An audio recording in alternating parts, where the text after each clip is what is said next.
take your seats. The event's about to begin. Ladies and gentlemen, please take your seats. The presentation is about to begin.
Well, that'll fire you up, won't it? Fires me up. I tell you what, it's freezing outside. It is not freezing in here. You're welcome. Yes, ma'am. Hey, welcome to our forecasting industry. It is really bright in the lights up here. I cannot see any of your faces, but that's okay. So I'm just going to roll with it. I can't play off of audience feedback because I literally can't see you. Hey, welcome. Welcome to Towson, Maryland. Thank you for adjusting your schedules. This session is really meaningful for DISA as a combat support agency, for us to be able to explain the direction that we're headed. We've got a fantastic agenda today. You'll hear from the DISA leadership. You'll have the opportunity to talk to our program managers. You'll have an opportunity to interact directly with the leaders, and that's meaningful. It's meaningful that you're here in person. Another 1,000 plus online joining us, but it really does mean a lot to we as the Department of War that you adjusted your schedules and made it here in December. We do have a fantastic agenda. My responsibility is to just warm up the crowd for my boss, Miss Arrington, who will join us in a minute. She and I have an amazing responsibility to drive the initiatives of the Secretary of War. As the CIO, she does what I refer to as the blocking and tackling, setting the conditions such that DISA can implement and drive the actual implementation of our solutions. If you saw the words that flashed in that video, readiness, campaigning, continuous modernization, and establishing lethality, those are the 4 priorities that I set for the agency about a year ago. We're a year into driving what that means. If I sum it up, it is delivering functionally relevant capability to our warfighting community. Functionally relevant capability at the time and place and need of our combatant commands, our principal warfighting organizations. Functionally relevant capability means that I do not hand Admiral Paparo a widget, but rather a fully integrated system of systems that solves a meaningful problem for the commander and his warfighting requirements. It does me no good to deliver a software solution if we don't have the underlying data transport, data fabric, security, compute and store architecture in order to make that software component relevant. If The J3 at a combatant command is attempting to establish situational understanding so that the J3 can inform the commander and make recommendations about the decisions. All of those pieces have to be put together. You have to be sensing, sensors in the right spot, moving the data to the right place at the right time. You have to have the compute architecture prepared to do something analytically relevant to present the information in a meaningful way. If you haven't put all of those systems together, you're not delivering functionally relevant capability. Tying it together is critically important. It must be done at the time and place and need of the warfighting community. It does us no good as a combat support agency to drop new capability into theater if it is not aligned with the commander's plan. What functionally relevant capability does the commander need? And when? And how do you integrate its delivery into the exercise and campaign cycle of the warfighting community? That's our responsibility as a combat support agency, as DISA. And where you come into play is providing all of the insight and all of the components that need to be put together in a meaningful way to then present that functionally relevant capability. In order for us to get there, we, as DISA, can't do it without everyone that's in this room. In order for us to get there, we have to drive a relevant relationship in order to deliver the capability. You must work with us directly. You must work with each other. Think about the case that I was presenting, decision support capability on the operations floor of a combatant command headquarters. There's not one single organization in this room that can deliver that entirely. Got to have a data center, got to have the compute and store capabilities, I have to have undersea cables, I have to have a PACE plan with SATCOM capabilities, I have to have the software solution, I have to have a data fabric that's pulling the data together in a meaningful way. We have to work together in order to drive that solution. And increasingly relevant is embedding so that we meet the time and place and need of the warfighting community. If the solution that we're presenting isn't solving the warfighter's problem, then we shouldn't be focused on it. Our priorities are driven by the demand signal of the warfighter. We are all familiar with the fog and friction of war. It might change.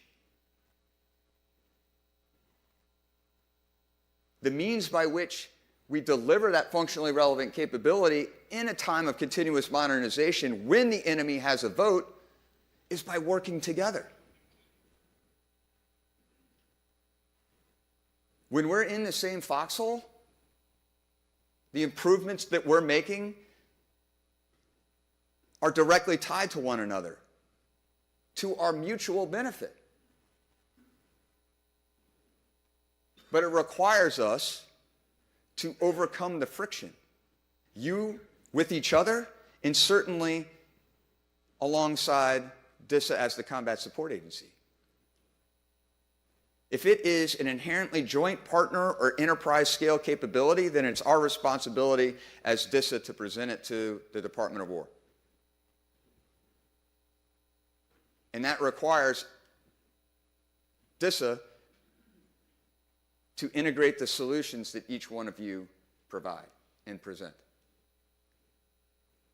We must account for all of the .mil PFP implications: doctrine, organization, training, materiel, leadership, people, facilities, and policy.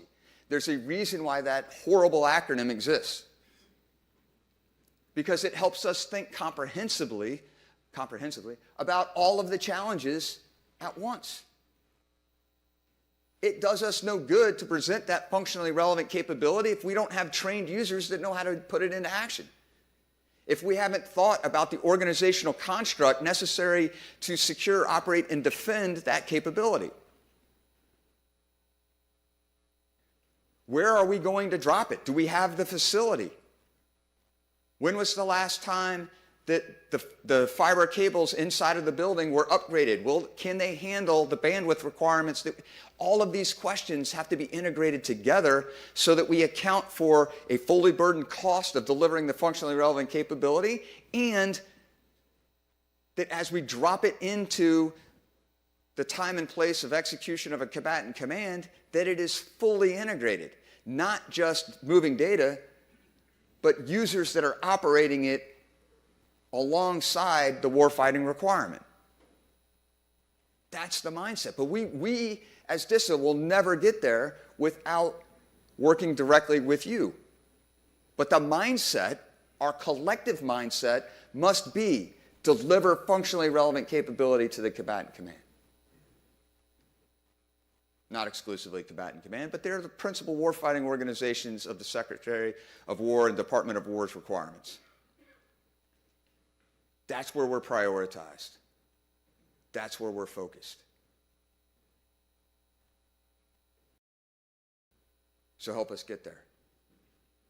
We'll spend quite a bit of time today talking about some of our initiatives, talking about some of our requirements, talking about some of the how to drive the solutions. The agency's leadership is in the room, they're in the building. Our PMs are set up to have meaningful, engaged conversations with you so that we can drive towards our collective and mutually supporting goals of supporting the Department of War's requirements to get the right data to the right place at the right time to make a better and faster decision than the enemy. That's why we're here. We, as DISA, can't do it, can't execute, if we don't have the conditions set and the blocking and tackling performed so that we can focus on designing, delivering, and securing, operating, and defending the capability. And our department's CIO has the responsibility to drive that on our behalf. No better person to do that than Ms. Katie Arrington, who is a force of nature to drive outcomes, uncompromising in her approach to get us to where we need to be on time schedules that are unprecedented, helping us deliver results. It is my great pleasure to introduce our keynote speaker for our forecast to industry today, Ms. Katie Arrington, my boss. Ma'am. Can you hear me? Can you guys hear me? Can they hear me? My mic on? Oh, hey, listen. You guys don't know this, but I knew him when he was a 1-star, and he hasn't grown since then. And I would say the two most passionate people in the building are both under 6'5". Right, there you go. I love you. So good morning, everybody. Morning. Do you know why I love to watch General Stanton speak? Number one, the height thing is always going to be one of my best busts on him. And you're right, Paul, you can't see anybody. The man never needs a note card. You never worry. You know, I've been to so many events and conferences where everybody's looking at the thing and they're reading and they're going. And Paul and I, it comes from here. It's in our gut. And I don't look at me as his boss. It's kind of the reverse. When I first came into the spot, the first speaking engagement I had was with General Stanton. And as I'm leaving this job, going to another job, I'm honored and privileged that I get to hang out with him one more time. But the things that we're doing, the things that industry is doing, I'm going to do my thing because you know I'm a Katie. The things that are critical to this nation are up to you. And if you don't do them right, and the war fighter doesn't win, and we don't win as Americans. And I don't know about you. How many people have heard me speak before? Raise your hand. Damn, okay. How many of you have learned Mandarin over the past year? Awesome, you're paying attention. I love it. We are undergoing major, major challenges in the Department of War right now. Why? Because first, we're out there being the Department of War. We're not acting like we're not sitting on our hands waiting for the war to come to us. We're making sure the world knows what we mean, and we mean business. We are no longer the country of, oh, I might, or I should. It's no, don't do bad things to my people, full stop. And if you do, you will pay a price, full stop. Now, General Stanton and his crowd won't take the credit they deserve. But does anybody know of an operation called Midnight Hammer? Raise your hand. Wow. Anybody remember us blowing up Iran's nuclear facility? Raise your hand. Welcome to Operation Midnight Hammer. Do you know how that happened? General Stanton. General Stanton, DISA, General Stanton, DISA. Do you know what did not happen? Those pilots that flew for 36 hours never lost communication. Well, except when they went over the Antarctic, and we got to talk about that. That's where the aliens are. Seriously. I don't know about y'all, but that's how I think. That, or what is the Mariana Trench? Like, they're either in Antarctica or Mariana Trench. Two places we're not allowed to go. They say it's too deep and it's too cold. I question that, but, you know, I don't know anything for sure. But because of the resiliency built into our DISN, our core, hi, Roger Greenwell, that didn't happen. Those men and women, and I know people like to gig the sec war because he said my boys, but you know what? I consider myself one of the guys. Didn't lose communication for a second. Stealth, no one was expecting it. I happened to be at the Biltmore that weekend. I knew right before I left that there might be a callback, and you know what? It went off flawlessly. Not a human life was lost.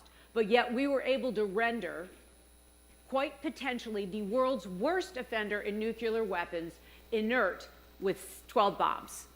I don't know about you, but we deserve a freaking round of applause.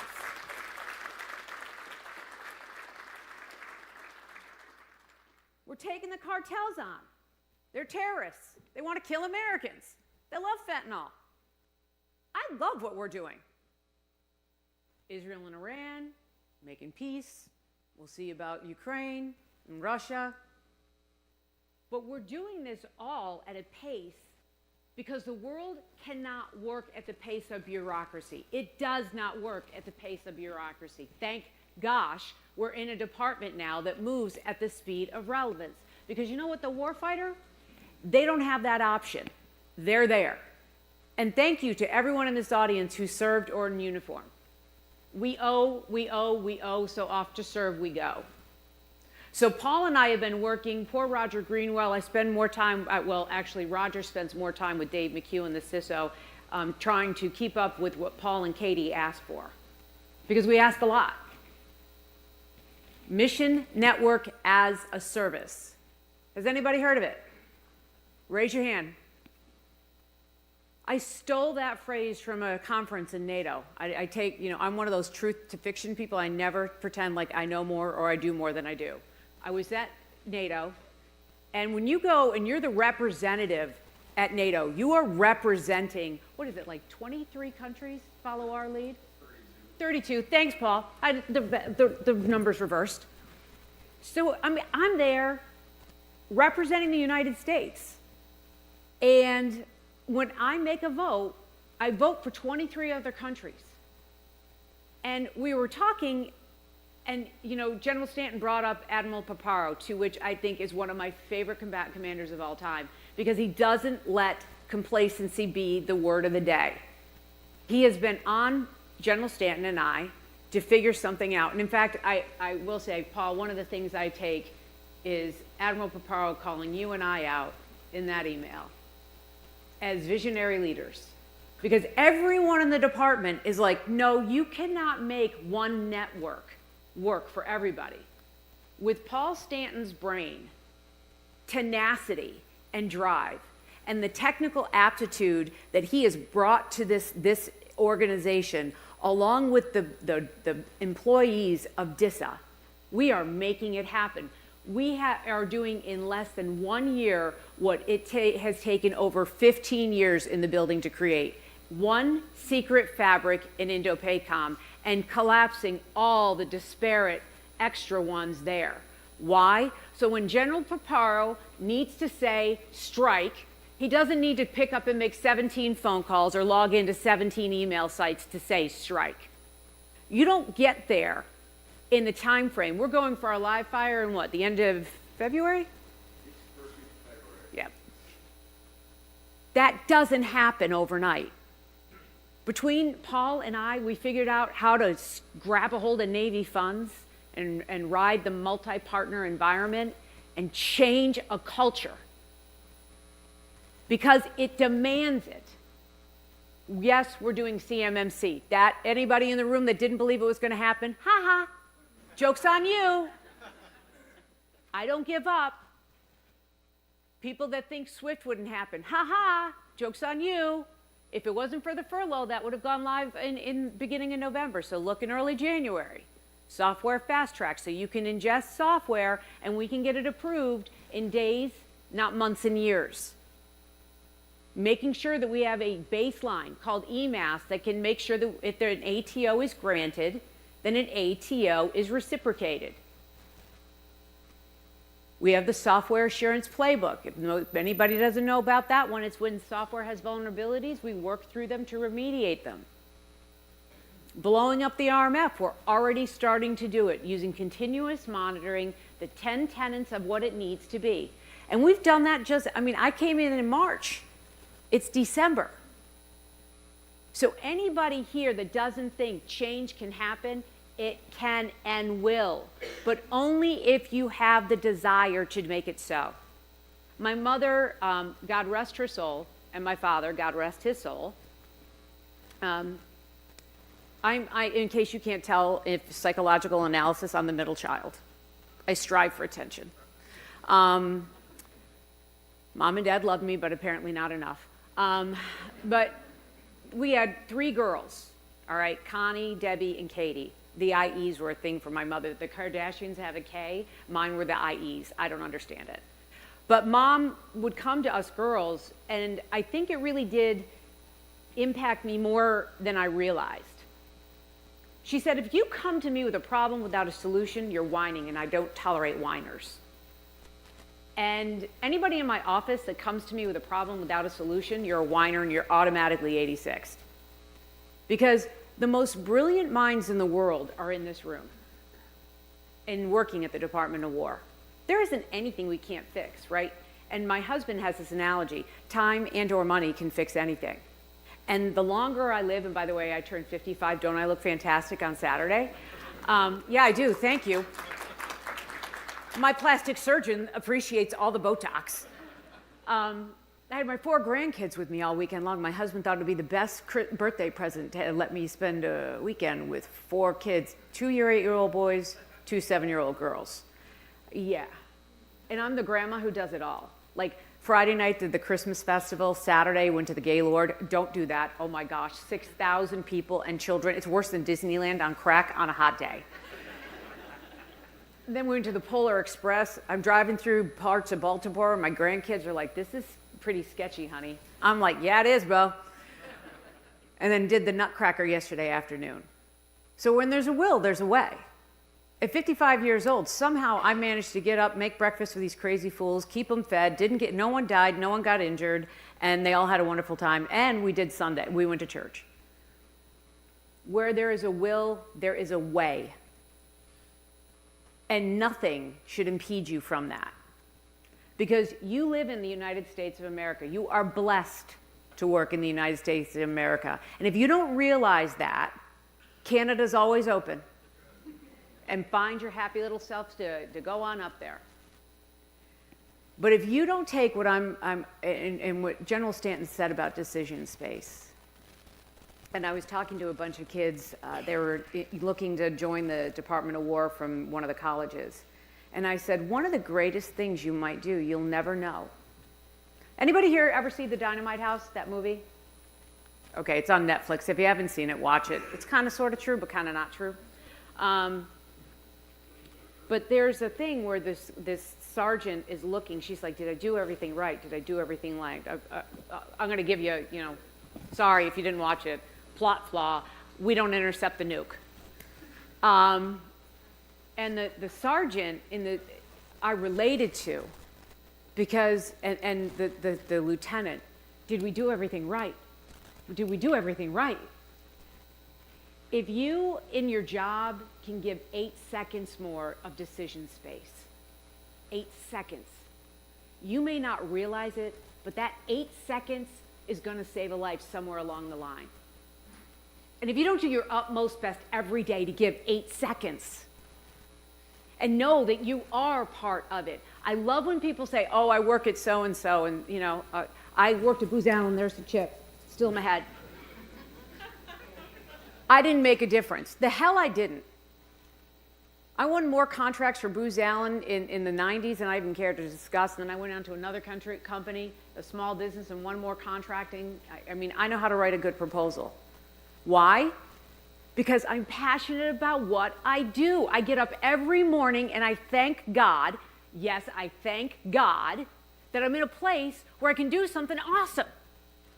And that I might not feel my ripple, and you may not feel your ripple, right? That's the hard part about what we do. Most of us in this room probably love to landscape and garden. Why? Because we see immediate satisfaction. 95% of what we do in our jobs, you don't get to see immediate satisfaction. We take months, if not years, to award contracts. And once we get started, just the inertia of the building, it's so massive, we don't get to see how great we are. But when examples like Operation Midnight Hammer are put in front of you, you don't even realize it's you that did that. Take pride in it. You have the greatest defense in the world is right here in the United States of America. Bar none, full stop, end of story. Are we outnumbered? Yes, but we're still the frickin' best. How's that possible? For every one cyber expert we have in the Department of War, China has 1,000. Russia has 500. Iran has 50. North Korea has 200. 1 to well over 1,500, and we are still kicking their asses. Aren't you proud?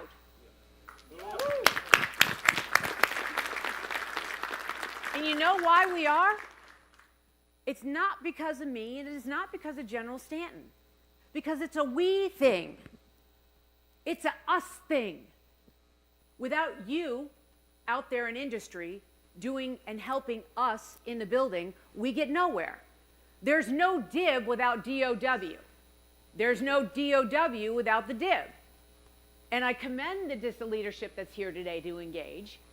And what I would say to you guys, engage, engage, engage. And you know what, if we're not picking up our phones or responding, keep brutalizing those people. Why? Because you know what? We work for you. This is the great mystery unsolved, folks. I work at the pleasure of the President of the United States. I'm a political appointee this time around. In Trump 1, I was not. I was a career civilian. I've been on every single side of this fence. I've been a state legislator, I run for Congress, I worked at large industry, I've worked at small, I've worked in the government, I've owned my own company, I have done the gamut. And I'll tell you what, there's nothing like working with General Stanton and DISA. There's nothing quite like it. Mission Network as a Service, that is such a cultural change. So how many people here have ever tried to log into the GAL and find somebody? All right? This is what I'm talking about. We have come up with something called ICAM, Identity Credential Access Management, federalized ICAM. So, Paul, when was the test you did in Indo-PACOM for the JOSI? July. This young buck gave his team 90 days? I gave them 60, It took 72. Paul Stanton, I say, and please, I'm not disrespectful of the man's rank, 3-star general. He is the bomb.com. I love him. but he truly is my battle buddy. And when we commiserate and we also celebrate. When he went to INDOPACOM with his CAT card and was able to bring alive Maven Smart Systems in a different geolocation without any pre-work done, man, we hit the gold spot. And we took that nugget of awesome and we just said, we can do this. In the next year, ICAM, as we move everyone into zero trust, still a thing, still happening, the ID card will be your key to anything.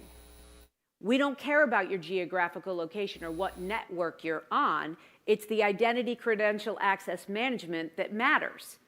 Your identity from cradle to grave. Imagine if you are active duty, right? You start off active duty and you go to civilian, you still have the same ICAM. Can you imagine that we standardize that? And we are doing it. And not only are we doing it for us, we're doing it for the VA. So when you retire out of the services, your identity stays with you. How novel of an approach. If you move from job to job within the next year, you don't have to go redo all the paperwork. Your identity exists. Your CAT card enables you. Because why? We're labeling and tagging data appropriately. We're putting it into zero trust environments. So basically the microsegments or the APIs can extract the information that your identity says you can see. How novel. Going to save the department hundreds of billions of dollars over the years. But it wouldn't have happened if you don't have teamwork, great, I would say amazing CSPs who keep pushing us to be more commercial, to get to the bleeding edge. You have a great leader in General Stanton, but it was the team that did it. We have Roger Greenwell as the CIO of DISA. We have Dave McEwen as the DoD CISO, Chief Information Security Officer. She's Lois. You have Jackie Snoffer, who I attended her retirement last week. All of us working together with industry made it happen in 72 days. We could do anything. There's just got to be a will. And we're trying to get our arms around the acquisition strategy stuff. It's really hard. I'll go on the record and say, I keep telling everybody the easiest way to make all of the acquisition problems go away is get rid of the Paperwork Reduction Act. And you don't have a problem then. That thing causes more problems than it ever thought. I mean, really. If you do anything to affect more than 10 contractors, it's got to go through a rule process. And the rule process is what I didn't want the CMMC to go through. If you remember Katie Arrington 2019, I thought it belonged in sections L and M so we could tailor it to contracts and the program specific, not general. But I got pressured because I said it would affect more than 10. Well, then all of a sudden we have to make it a rule. And not that we just have to make one rule. We had to change the 32 CFR. We had to change the DFARS and then the 48 CFR. I mean, hence I had known I probably just would have, opened a Schlitz and called it a day. Stacy Bozjenik and Buddy Dees and the PMO, if it wasn't for them, I don't know where we would be. Because I was put on a timeout by another administration. We have all of the opportunity in front of us to do great things. And the only thing that can stop us is ourselves. We need industry. We need you. We need more innovation. That's why I created the software fast track. That's why I'm blowing up the RMF. It's archaic. If I check 162 boxes, by the time I'm done checking those boxes, that network, that environment's changed. Why bother? We have to get to the next pace. Mission network as a service. Okay, so we end up with every COCOM having a secret fabric that all the networks, our buy and partners can join in. We're always going to have CDSs when it comes to our friends that we can't really understand their security process. But how amazing is that to think of all of the tax dollars that you pay for all these disparate networks, we can actually take that money and put it back out into industry for innovation, or back out into industry, what General Stanton was talking about, tech debt. When we went to INDOPACOM, just one comms closet, one in INDOPACOM had not been touched for over 20 years. There's $127 million to bring that comms closet up to date. So we have to do better, and we will do better. But it's going to take, anything worth obtaining comes with a price. And, what do you call me? A laser-guided heat-seeking missile? Laser-guided munition. I'm a laser-guided munition. Don't put me on a problem that you don't want solved. But just know that it's going to be painful. One of my dearest and oldest friends, Ty Shiver's in the audience. There's a support group for those people who know and love me on Tuesdays and Thursdays. Ty, do you want to give everyone the phone number? Because anything that you do in this life, if it doesn't cost you something, is it really something you value? And think about that. I love a good Gucci. I mean, if you can't tell I'm Gucci, all in. I'm Gucci. I work hard for my money. And I like this. This is my reward. That's how I pay myself back. But in my job, if somebody tells me, ma'am, that's really a hard problem to solve, I say, good, give it to me. That means when I solve it, you're going to feel foolish. Because if I can solve it like General Stanton and Katie solved the whole problem of network connectivity in less than 72 days, give me something new to solve. And I didn't do it because I'm the smartest person in the room, and I thank God, and I say that every morning, and I will go on one knee before my Lord and Savior and say, thank you, God. I am never the smartest person in any given room.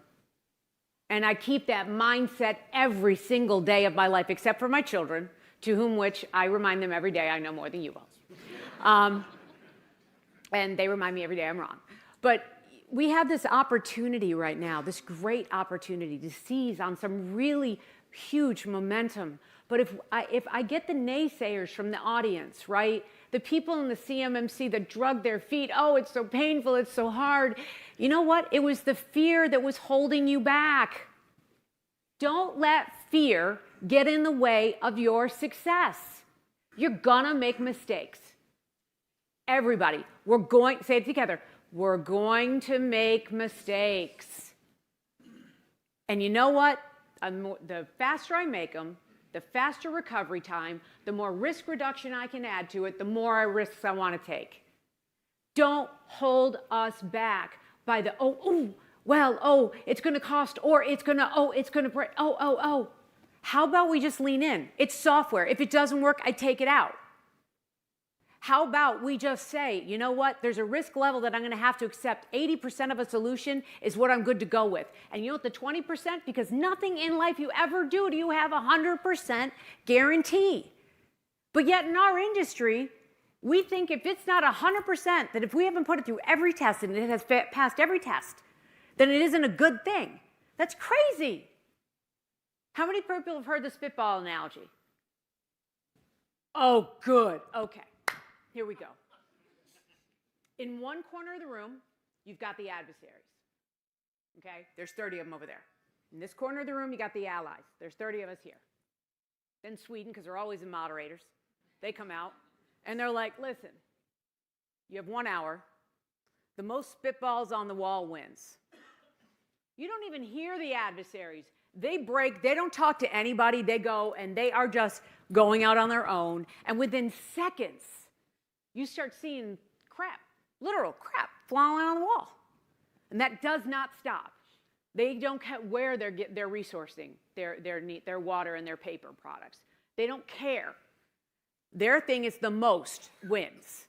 Now, we, on the other hand, we on the allies have to have a meeting about leadership, because what's the most important part of any mission?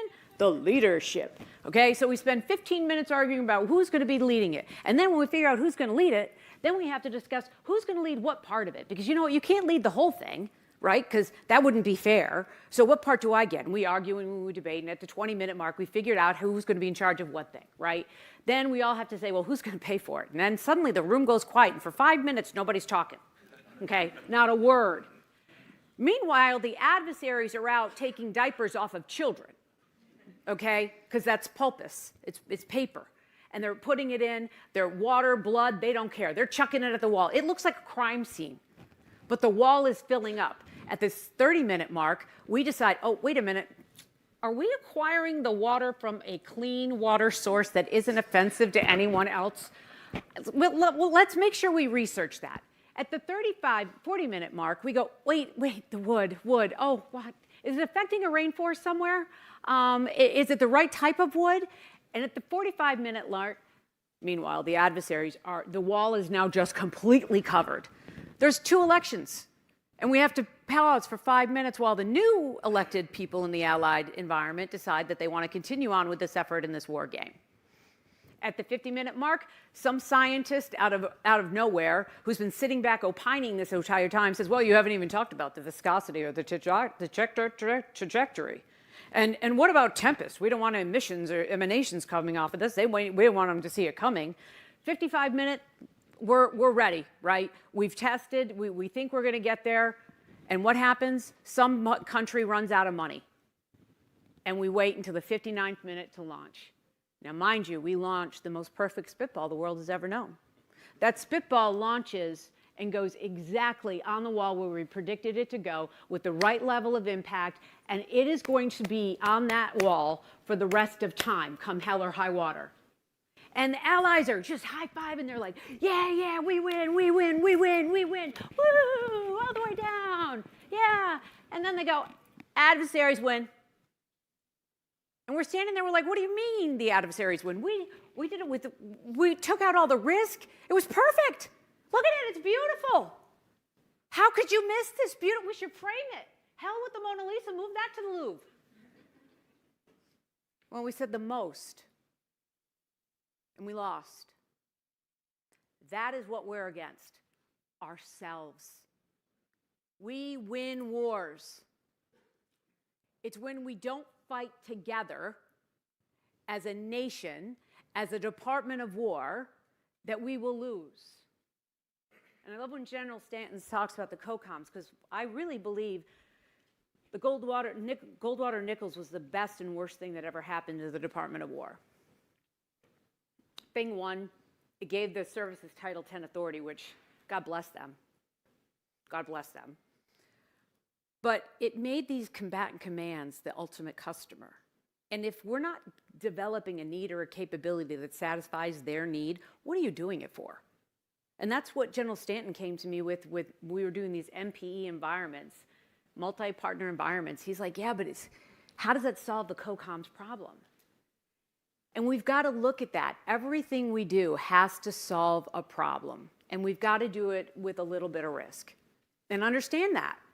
And senior leaders, risk is okay to accept if you understand what the risk is, right? Identifying that. One of my things I never got done, I haven't gotten done yet.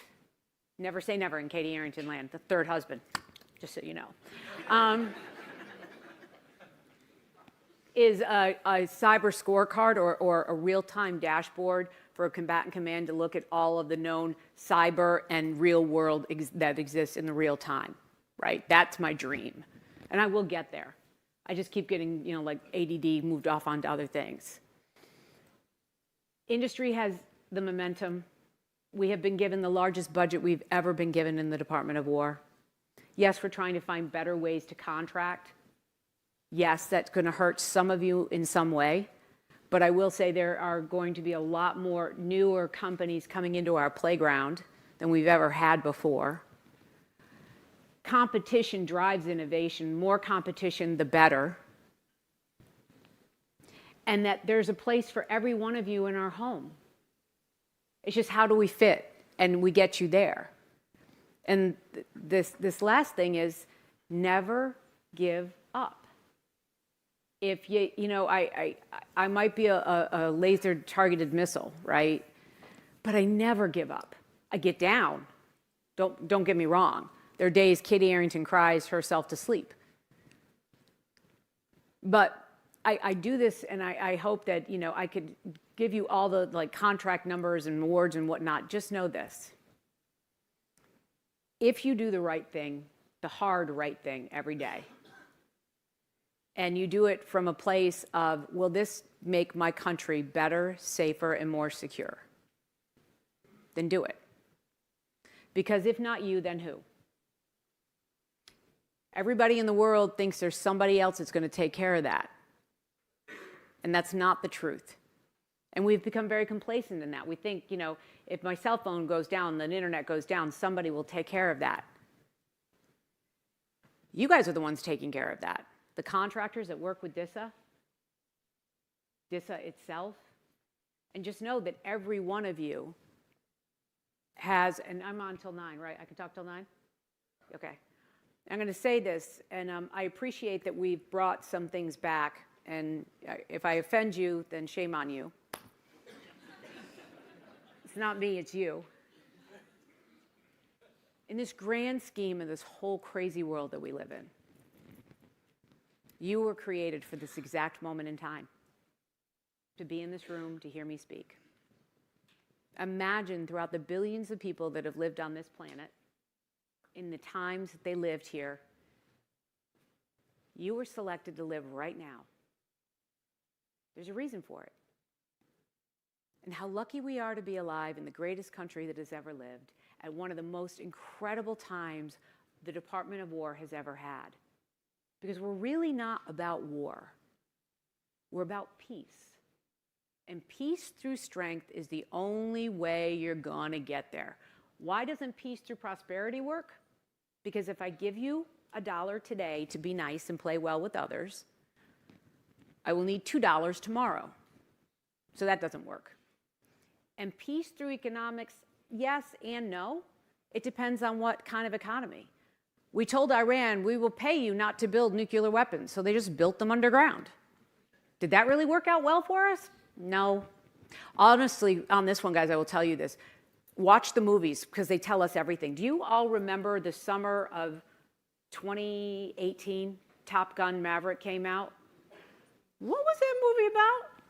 Finding an Iranian nuclear facility built in a really obscure place, and it had only Maverick could get to it. Seem familiar?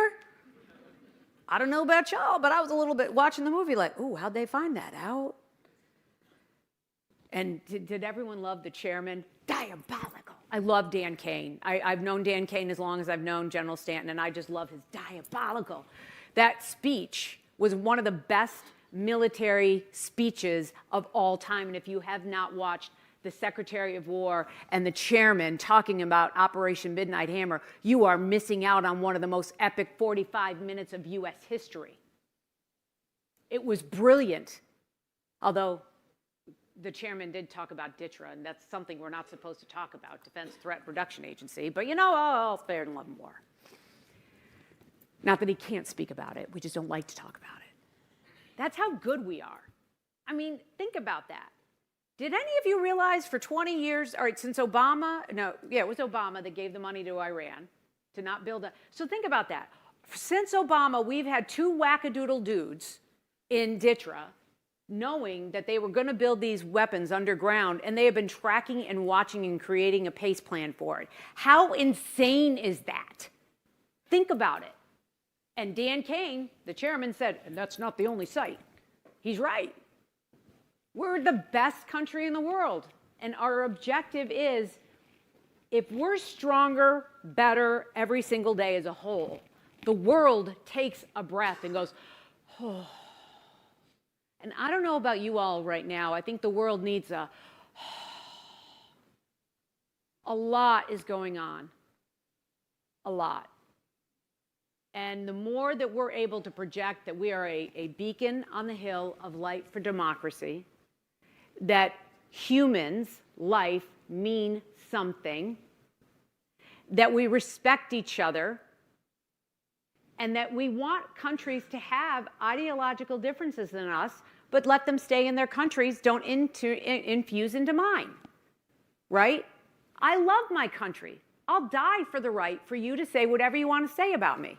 Because believe you me, Katie Arrington, they have said some stuff about me. They have every right to. Sticks and stones will break my bones, but words will never hurt me. The opportunities that we provide people. I was at one of these events with the grandkids over the weekend, and there was somebody there from a country who had never seen so much of everything. And we're so Americanized that we don't realize how good we really have it. You go to a grocery store and you're upset because you can't get the macaroni and cheese you want, but there are 17 other options out there. Do you realize how obnoxious we are? We get upset because, you know, somebody said something that offends me. Meanwhile, in the Sudan, Christians are being slaughtered just for being Christians. Women and children beheaded. And we're whining about the fact that I have to wait 15 minutes in a queue. Do you realize how obnoxious we are? How good we have it? And we didn't get here on our own. We got here based on other Americans, other people just like you and me in another place and time where God created them to be in that exact place and time to create this country. And your job as the people that are here now is to honor their sacrifice, what they gave up so we can have. And my job and your job right now, like I said, I'm 55. My life is laid out in front of me. I would die as I stand here that if I don't do enough every day, my greatest fear of death, and believe you me, I've come close. I've seen death on her front doorstep. She's knocked, she came, she talked to me. I don't know if anybody knows, in a massive car accident in 2018. I coded 3 times. I was on life support for days. Ty, was it a fun time? No. I've seen death. I've watched friends die. And what I can tell you is, my time on this planet, everything I do is to make sure that the place where I want to go, I've done the right thing to get in those doors. And that means sacrifice. If you're not religious, I'm not going to apologize if it offends you. But it never was easy. We were told it's not going to be easy. And let's go back to what Katie started at the start of this whole conversation. Nothing in life worth obtaining comes without a price. If you have a long-standing marriage of more than 25 years, raise your hands. Yes. How many of you people sacrificed? Amen. How many of you have been in a job more than 5 years? Raise your hand. Have you sacrificed? Yes. How many played on a sports team? Did you have to sacrifice nights and weekends to get there? Why do you think that living in the greatest country in the world that has ever been isn't going to be some sort of sacrifice? It is, and it's so worth it. And if we all do our job right 80% of the time, then my grandchildren and your grandchildren and their grandchildren will have an opportunity to exist in the type of freedoms that we use and live every day. But that comes with sacrifice. That comes with obedience. That comes with diligence. That comes with dedication. Sec War came out and he said, Katie, there were 3 objectives. If it's not lethal, don't do it. If it doesn't make me more ready, don't do it. If it's not efficient, don't do it. Real simple things to say. You threw in the continuous monitoring. Very cute hype video, though, by the way. But these are the things that have made our country the greatest country that's ever been. And we're going through an evolution right now with AI. I don't know about the rest of you, but we are under an AI revolution, and we are ingesting more AI than we know what to do with. That makes me happy, and it scares the crap out of me. I'm seeing some AI creating holographic code and holographic libraries of code. That scares me. I'm also seeing AI decreasing workflows and making it more efficient, and I'm very excited about that. Who here loves ChatGPT? Oh, yay, give me more. What's it doing to our youth? Rotting their brains. So how many in this room have kids or grandchildren? Raise your hand. All right, I'm going to give you a homework assignment in my last 4 minutes. So I worked all summer long as the CIO, and I will tell you, I worked 15-hour days. I'm performing the duties of. So the nominee will be sworn in the next couple of weeks. Cross your fingers. You guys will have a CIO for the next few years. I'm not leaving government. Don't worry. I will still be around busting heads. But I'll ask you to do something for those, and the thing that, you know, I have my own beliefs on why I do what I do. But my grandchildren,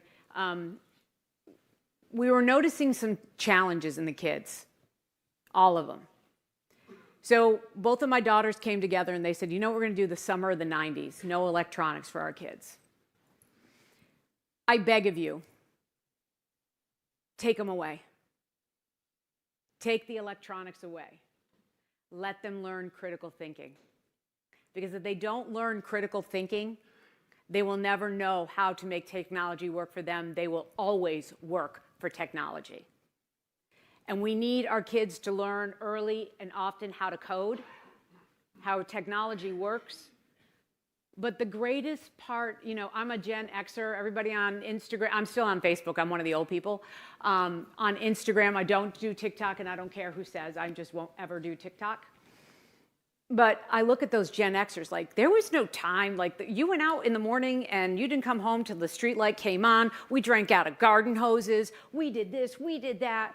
We were kids. We were kids. And we did kid things. Have anybody here ever been to Japan? You notice what in Japan, you see kids 3, 4 years old walking around by themselves, and there's not a fear factor in any one of their hearts that something's going to happen to their child? In Norway, they put their infants outside in the winter, alone, to bolster their immune system, because they know the number one asset to their country is their children. We need to start acting like that. Our number one asset is not Wall Street. Our number one asset is not the amount of military weapons we build. Absolutely not. Our number one asset is our children. And I beg of you all to give your grandchildren, your children, your great-grandkids 30 minutes a week of reading with them, talking to them, looking them in the eye, giving them positive reinforcement, because they're the ones that are going to take the technology that we're developing, and they're either going to sustain our lives or turn it off, and I really hope they don't turn it off. You know what I'm saying? And I'll leave you with these last few words. It has been the privilege of a lifetime working with you all. And General Stanton, not working with you is going to be something I will not do in this lifetime. I will find a way to work with you any day and twice on Saturdays and only once on Sunday. You truly are one of the greatest leaders I have ever encountered, because you lead by your heart. Your mission is so, you're the talisman and azimuth for so many. And that doesn't come easy, being as short as you are. It's hard to find you in a crowd. But when I first met you, I fell in love with your crazy brain. To this day, I'm still crazy in love with that brain. And that people like you are unicorns. And thank God for unicorns. And working with you this past year, you've made me laugh, you've made me cry, you've made me get on planes I never wanted to get onto, but you never once have said, we can't do that. And I thank you from the bottom of my heart. And Roger, my CIO nightmare friend. Because Roger and I, we argue on email a lot. Like, Roger, why are we doing it this way? Well, bam, the law dictates that. Ah, screw the law. What are we going to do here? Thank you for your dedication. Thank you for your years of service. Thank you for being a great partner. And to everybody else in the room, if I don't get a chance in this lifetime to say thank you, I sincerely mean thank you. You are the fire in my belly. You are what I get up every morning and I come to work with, to find a way to yes for every single one of you. And I just ask that in my last seconds, dear God, I ask you at this time to come and just let these people feel the presence of hope, of gratitude that we have to be in this country, and that we have to have each other. And that remember that we are just people on a planet trying to survive. We don't need to call each other nasty names. We don't need to take our personal grievances out on each other. We need to remember that we're citizens of the United States of America, and by God, we are blessed to be so. Don't ever give up. Never use the word no in your vocabulary, unless you're being accosted or somebody doing something bad. But if it's in a work environment, figure a way to yes. Figure a way to yes. And with that, this is my last speech as performing the duties of the CIO for the Department of War. And I cannot tell you what an honor it has been to serve you, this nation, but to work with you, General Stanton. I love you. I really do love you. So, I don't want to go.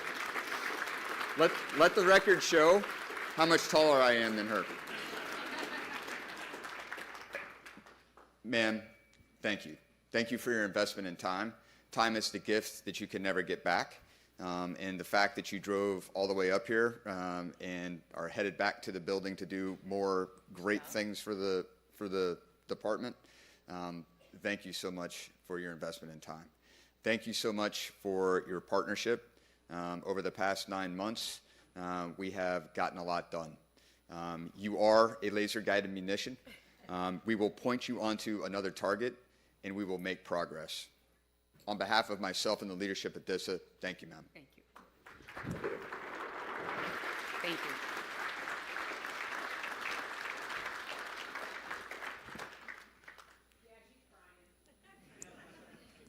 Be well, be safe, everybody.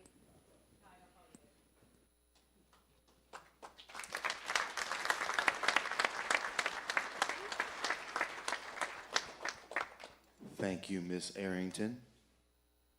Now it is my pleasure to welcome Mr. Douglas Packard, Procurement Services Executive and Director of the Defense Information Technology Contracting Organization.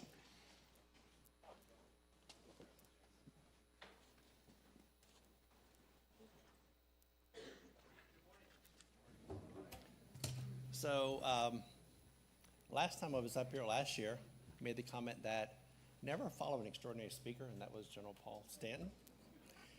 Now I've had two. So basically, I'm dead, welcome, and this will be your boarding time.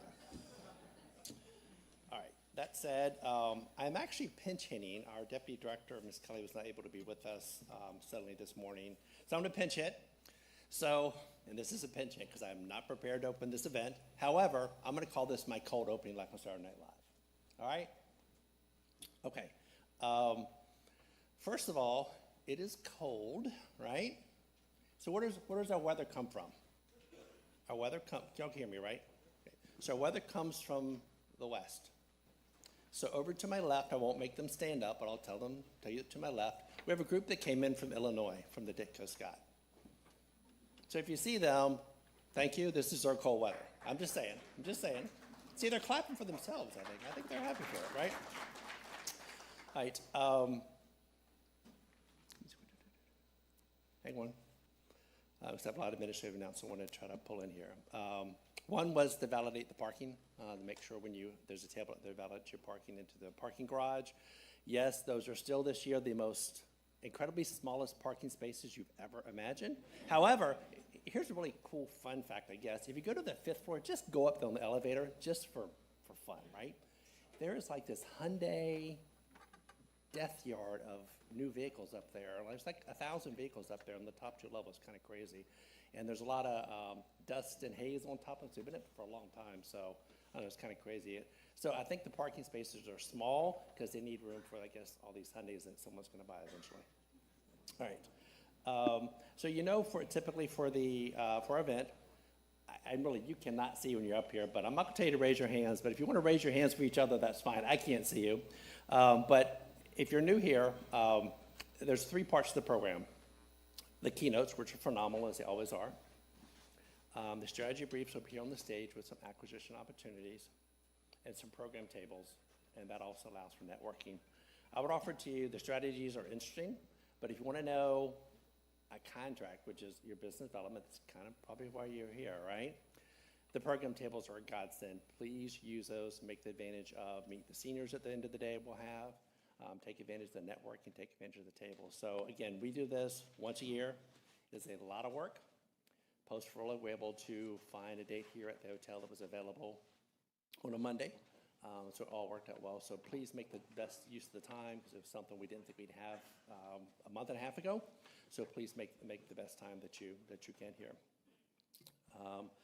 Couple more administrative announcements.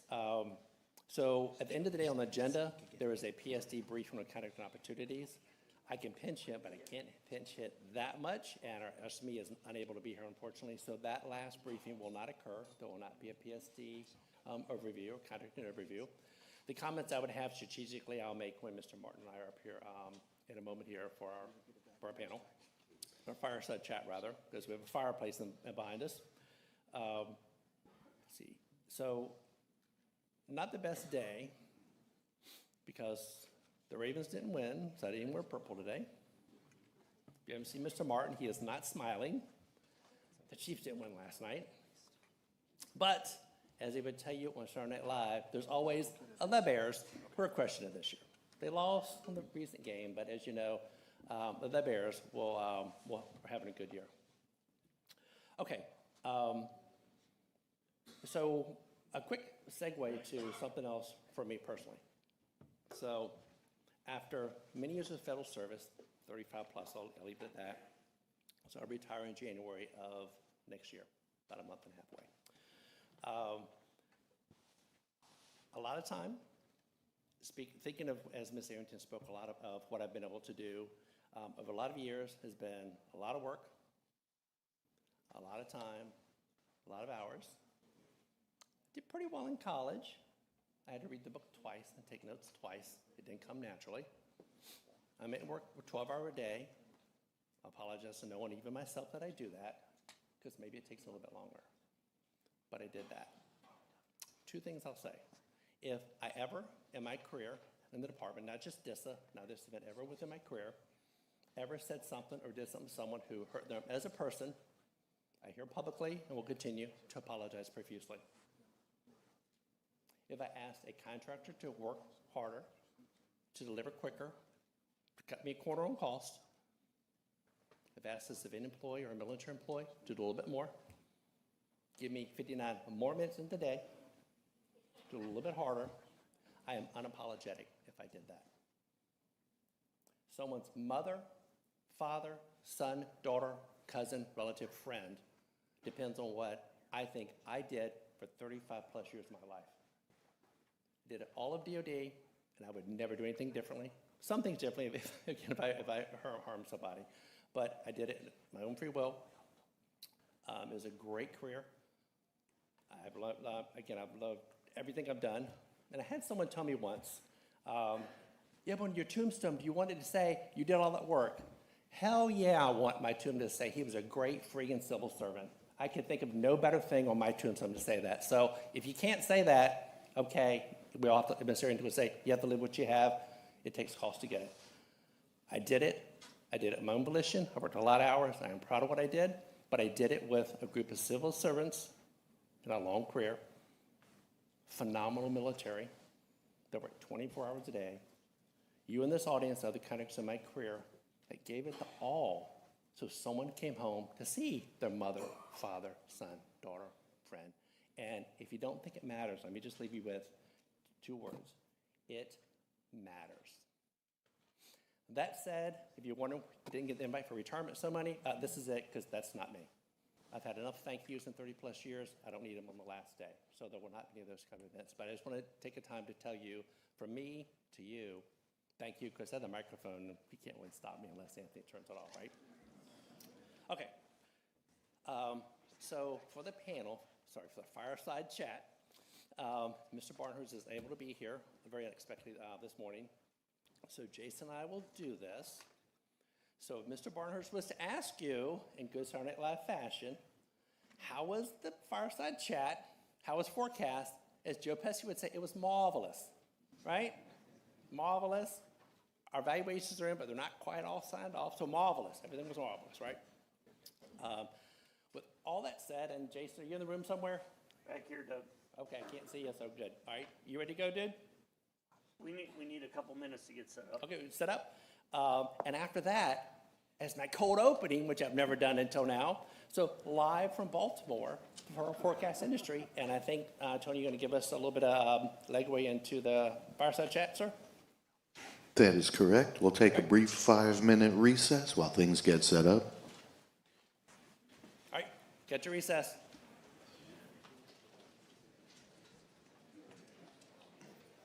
Hotel staff would like to notify you that a lost phone has been left in the restaurant. If you are missing your phone, please see hotel staff.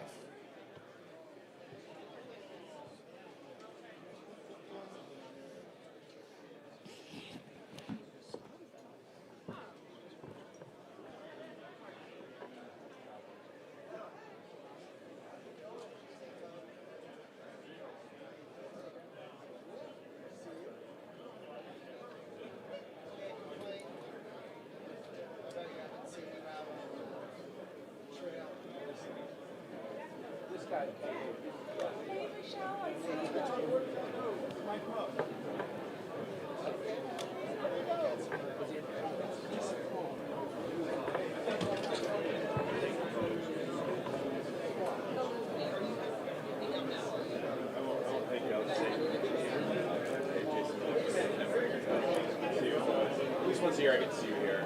Maybe at the DISA January.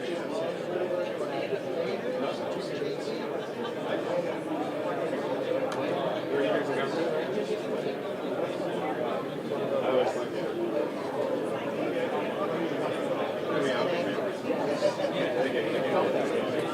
now, once you leave, it's up to you. Tony, your announcement is that you see how Out of the social media. Yeah, but like it's like one of those like what's it? Yeah.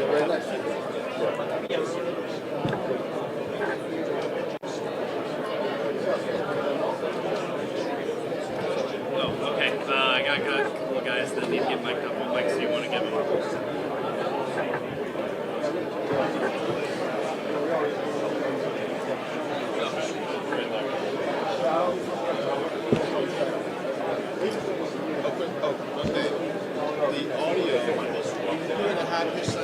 Yeah. That's the pitch. So I had to get it. So That's good. We don't need the pound. Yeah. How many mics do you need, just him? Right. We got Mr. Martin already. yeah, he's already good. Did you get the other mic back from? I did not. Also, I got it from Mr. Harrington. I didn't get it from So I got to go get the other mic from. We still have extra mic, so I'm gonna walk out and do that. But yeah, we all told the podium and we got the runs over Mr. Martin. So you do it. Okay. Okay. Oh,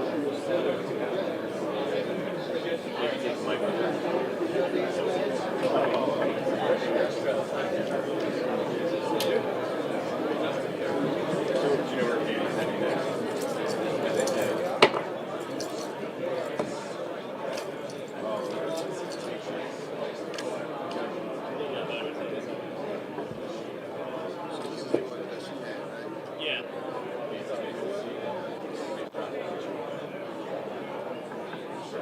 We need him in there.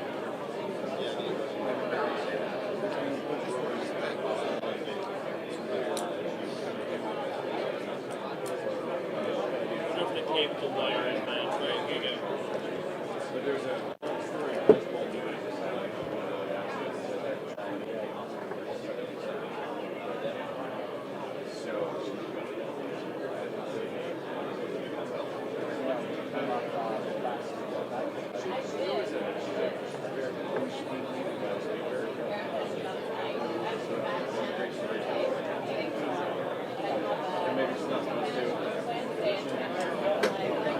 Hey, he's keeping the mic because he's going to do some. He's doing an impromptu session. Okay. Interrupt him. So Okay. when you see him walk up, I need you to turn his mic back on. Okay. He's going to be sitting over there in that corner. Okay. All right, so he's going to. All right, so yeah, and then he'll turn it after that. Okay.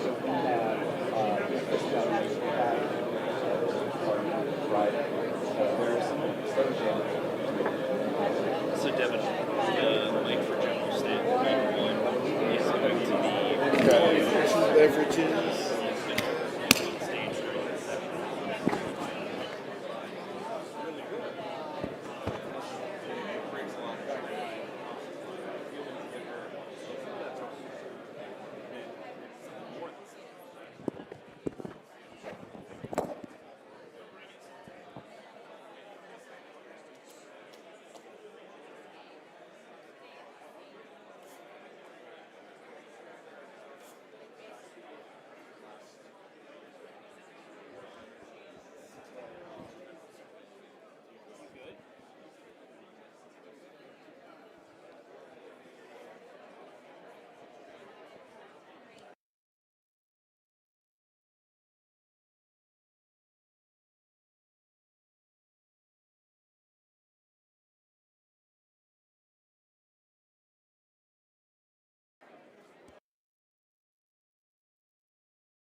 Ladies and gentlemen, please find your seats. We're about to begin in about 5 minutes.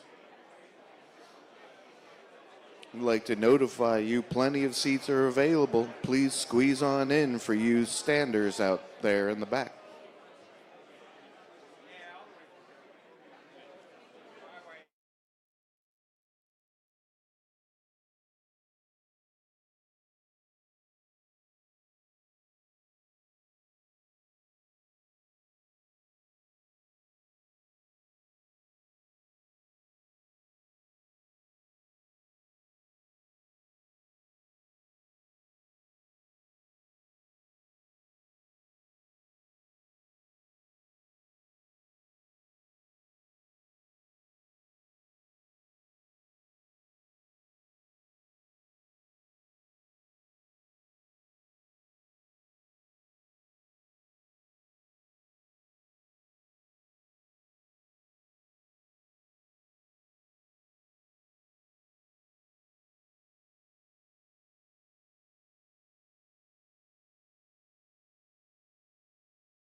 Ladies and gentlemen, please welcome back to the stage Mr. Douglas Packard, Procurement Service Executive and Director, Defense Information Technology Contracting Organization.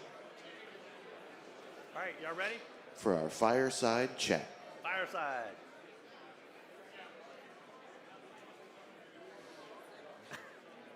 This is your Q&A time you're in, so keep talking.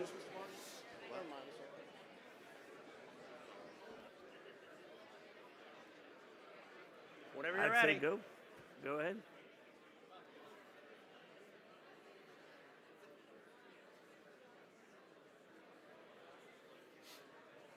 Y'all ready? I'd say go ahead, Doug.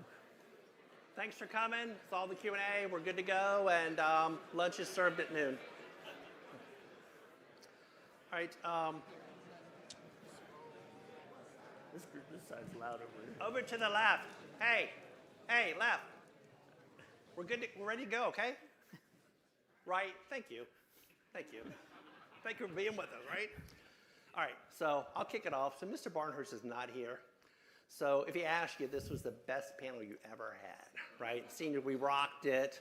Evaluation time is about to be finalized, so we're good to go. So my partner in crime, in years and years and years, Mr. Jason Martin, he has been the longest CE that I worked with here at DISA. They've changed. They were the vice, and then Mr. Montrano and Jason. So and Chris will ask Mr. Barnhurst asked a lot of different questions. He'll ask me something, and I think about once a week, one of us says to someone in the agency, yeah, Doug and I, Jason and I, we talk every day, and we do. We have a lot of conversations. So let me talk about something that's kind of the nearest and dearest to my heart, the thing I deal with the most, and I think my predecessor will deal with the most.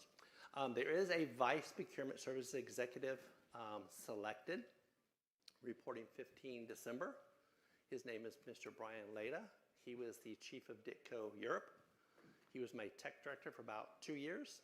He was a cost price analyst. He worked at DITCO NCR.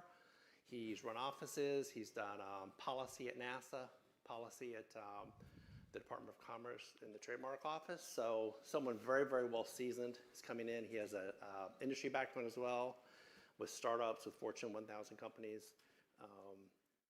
Really great guy. So I asked MIC to give him your support. They'll deal with how they deal with who will be a permanent PSE at some later point. So what's the largest thing that I will deal with and my predecessor will deal with is FAR 2.0 or the FAR overhaul. Ms. Arrington had mentioned about people not needing notes. I am not that smart. Okay, 7 notes. Okay, so the technical name for that overhaul is Restructuring Common Sense to Federal Procurement. So if you're about my age, you remember the cigarette commercial way back in the day. I can't really see it, but Virginia Slims, people remember Virginia Slims back in the day? Right? And what this logo was, is what I say for this FAR overhaul. What took you so long? You come a long way, baby. I've waited 30 plus years to have an acquisition system that I thought really responded to the needs of the war fighter. And that certainly since the 2000 timeframe, 9/11 certainly changed the complexion within the United States. It is a phenomenal change. Other changes will look at a little bit of speed, a little bit of cost, a little bit of lower cost.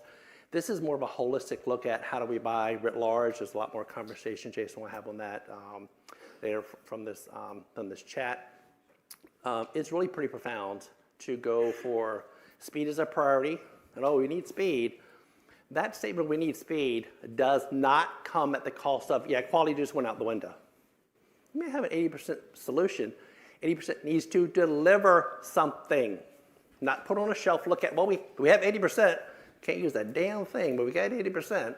No, speed comes with some rigor, some discipline, some training tools, et cetera, to make the 80% work for someone instead of charging for the 99.9%. A lot of deviations have been issued in the FAR. They've all been issued as deviations.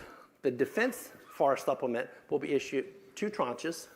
It'll be part 1 or part X to X. Second tranche issued some weeks, maybe a month later, will be the second part of the DFAR's complete overhaul rewrite. There'll be a common date that will be issued. After that, we'll start looking at it now, which we have been for any early wins. After that, we'll issue out the DISA FAR supplement. So a lot of things within the rewrite is kind of left at components. And let me discuss one that near dear to my heart and my time in federal procurement. As in Colin Kapanos, there's a statement that set-asides on a multiple-award schedule, federal supply schedule rather, or a multiple-award contract are discretionary. My dying hope will be that the DISA acquisition regulation states that DISA will set aside, when it makes sense through market research, procurements for small business and other economic groups. Carlin, you're welcome. Send me a check later. We need to do that.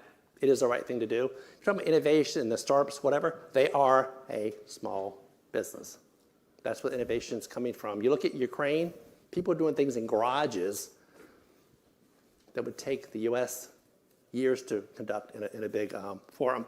So that's the biggest thing with the issue. When they come out, we'll have to take a lot of time to write that up. So I was asked once, and I'll turn this over to Jace for what's closest on his mind.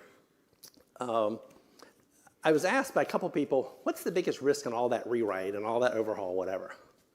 My comment was, the only risk we have is we don't take advantage of it as soon as possible.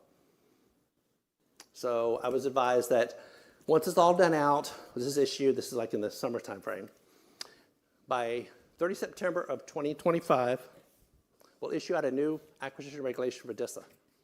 By 30 September, I'll train folks, and we might get it first thing maybe in 2027 by the time we come to what it is. My comment was, you got 90 days. And oh, by the way, any day now, give me the top 5, top 10 things I can do now and not have to write a regulation. HCA, Head of Connectivity, I instruct we can do blank today. I don't need to rewrite the whole DARS over 90 days, which is what I gave the team to do. But our risk is we don't do this quick enough, and we don't have you telling us along the way, by the way, you know, this with the DARs, you know, we really didn't like it. This is what it does to us. You can certainly start sending those things at this point as well. That is the biggest thing I have. I know he loves my procurement system, so he has nothing to add editorially. But with that, I will turn over to Jason and see what pearls of wisdom he has to offer us. The first pearl of wisdom is y'all can't stand all day. There are plenty of seats, so I recommend you get comfortable. You have to listen to me for the next hour, and then we go into the PEOs. So I would recommend you sit down if you can. I'm more than happy to continue to talk while you do that. When Chris notified me yesterday that he wouldn't be here today, I thought, oh boy, what are Doug and I going to talk about? It was right about the time they were announcing the college playoff brackets, which I thought, oh, we could probably talk about that for a little bit. Everybody's happy. I know the Notre Dame fans are happy, right? All right. And then I thought, oh, well, tomorrow will be great. I'm going to stay up late, watch my Chiefs. I stayed up late, watched them, wasn't real happy based on that result. So there's plenty of things I can talk about from a challenge perspective. But let's talk about acquisition. So I talked to General Stanton last week. He gave me some feedback on what I was going to talk about this week, and I said, "Oh, I need to change my points. I'm trainable."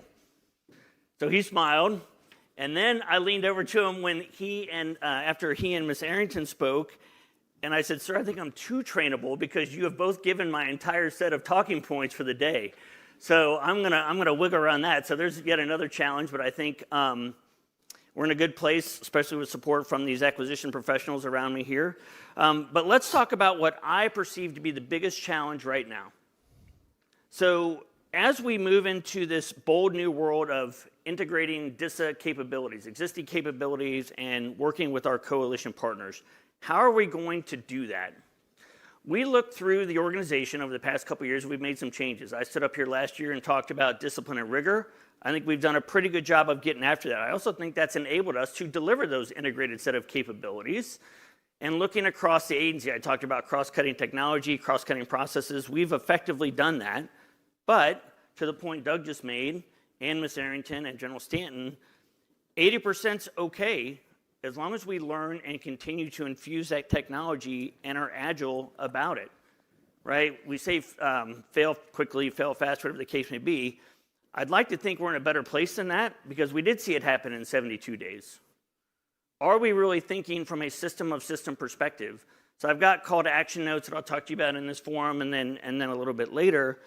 But as you bring solutions to us and as we bring them to ourselves and think about them as a collective team, do we really know where we're trying to go and what tools we have in place to get there? I would argue we don't. Why is that? So when I sit here as CAE, Director of Acquisition, I work with the PEOs, I meet with them as a team, and then I meet with them individually. And we go through priorities, challenges, people development, training, resourcing. We look at it from a siloed perspective to a degree. We cannot do that any longer. When you all come to us and bid a proposal, we need to know that you know as well or better than we know where we're trying to go, right? I've probably said this for the past 10 years that I've been speaking in here. We've really got to think holistically, system of systems. Are we thinking that way?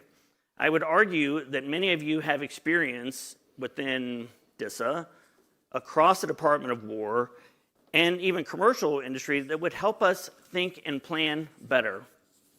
So I would say, Doug, from a delivering 80% capabilities, rapidly delivering, are we really thinking holistically? Are we still thinking pointed solutions? I understand the contracts are based on the requirements we write, so maybe it's something that we need to do, or post when you leave me. We probably need to think differently about how we are setting up those contracts for success from a true system of system capability. You will hear that a lot. You've already heard it this morning. You will hear it a lot more as we understand that we really aren't building, quote unquote, a lot of new programs. We are blending them together to offer capabilities to that warfighter that they've traditionally not seen in a cohesive and comprehensive space. Yep. Thank you. General Stanton, you're here. Am I correct? Oh, okay. I didn't know. I'm like, oh, he's there. He's watching. Completely dimed me out. I'm not supposed to talk, but I got excited I'll borrow. because I know that Mr. Barnhurst and Mr. Martin were supposed to like trade off back and forth, but Mr. Barnhurst was unable to make it up here this morning. But let me dive in a little bit and build on Mr. Martin's comments from my foxhole. First, what 80% are we delivering? If I do nothing other than drill in the term functionally relevant capability this morning, then I have accomplished my mission. 80% that isn't delivering something meaningful is the wrong 80%. And so you have to figure out how do you put the pieces and parts together to create an 80% solution to a problem that is relevant for the users of the system. So how do you back off the full complement of what you want to deliver something that's actually what's required by the warfighting community? And there's a nuance to that, right? That's as much art as it is science. Can't underlook the science, but you have to put it together in a way that's actually solving the problem. So the 80% is a system of systems 80% that provides functionally relevant capability. What keeps me up at night? Enterprise scale. Ms. Arrington brought up the point of walking into the Joint Operations Center in Indo-PACOM, and unrehearsed, I grabbed my SIPR token and I plugged it in and I logged in and was able to leverage the system that the team had worked the past 72 hours tirelessly. That's an overused adverb in the military, but this is true. They worked tirelessly to drive that solution such that I was able to use my SIPR token in an unrehearsed, unscripted demonstration of capability in front of the combatant commanders DCOM, J3, J2, and J6. That was a powerful moment. A little bit of risk. I'm not risk adverse.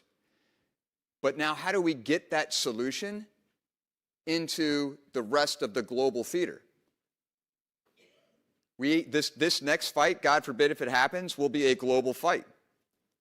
So a solution in Indo-PACOM is hyper relevant, but not to General Grinkovich at UCOM.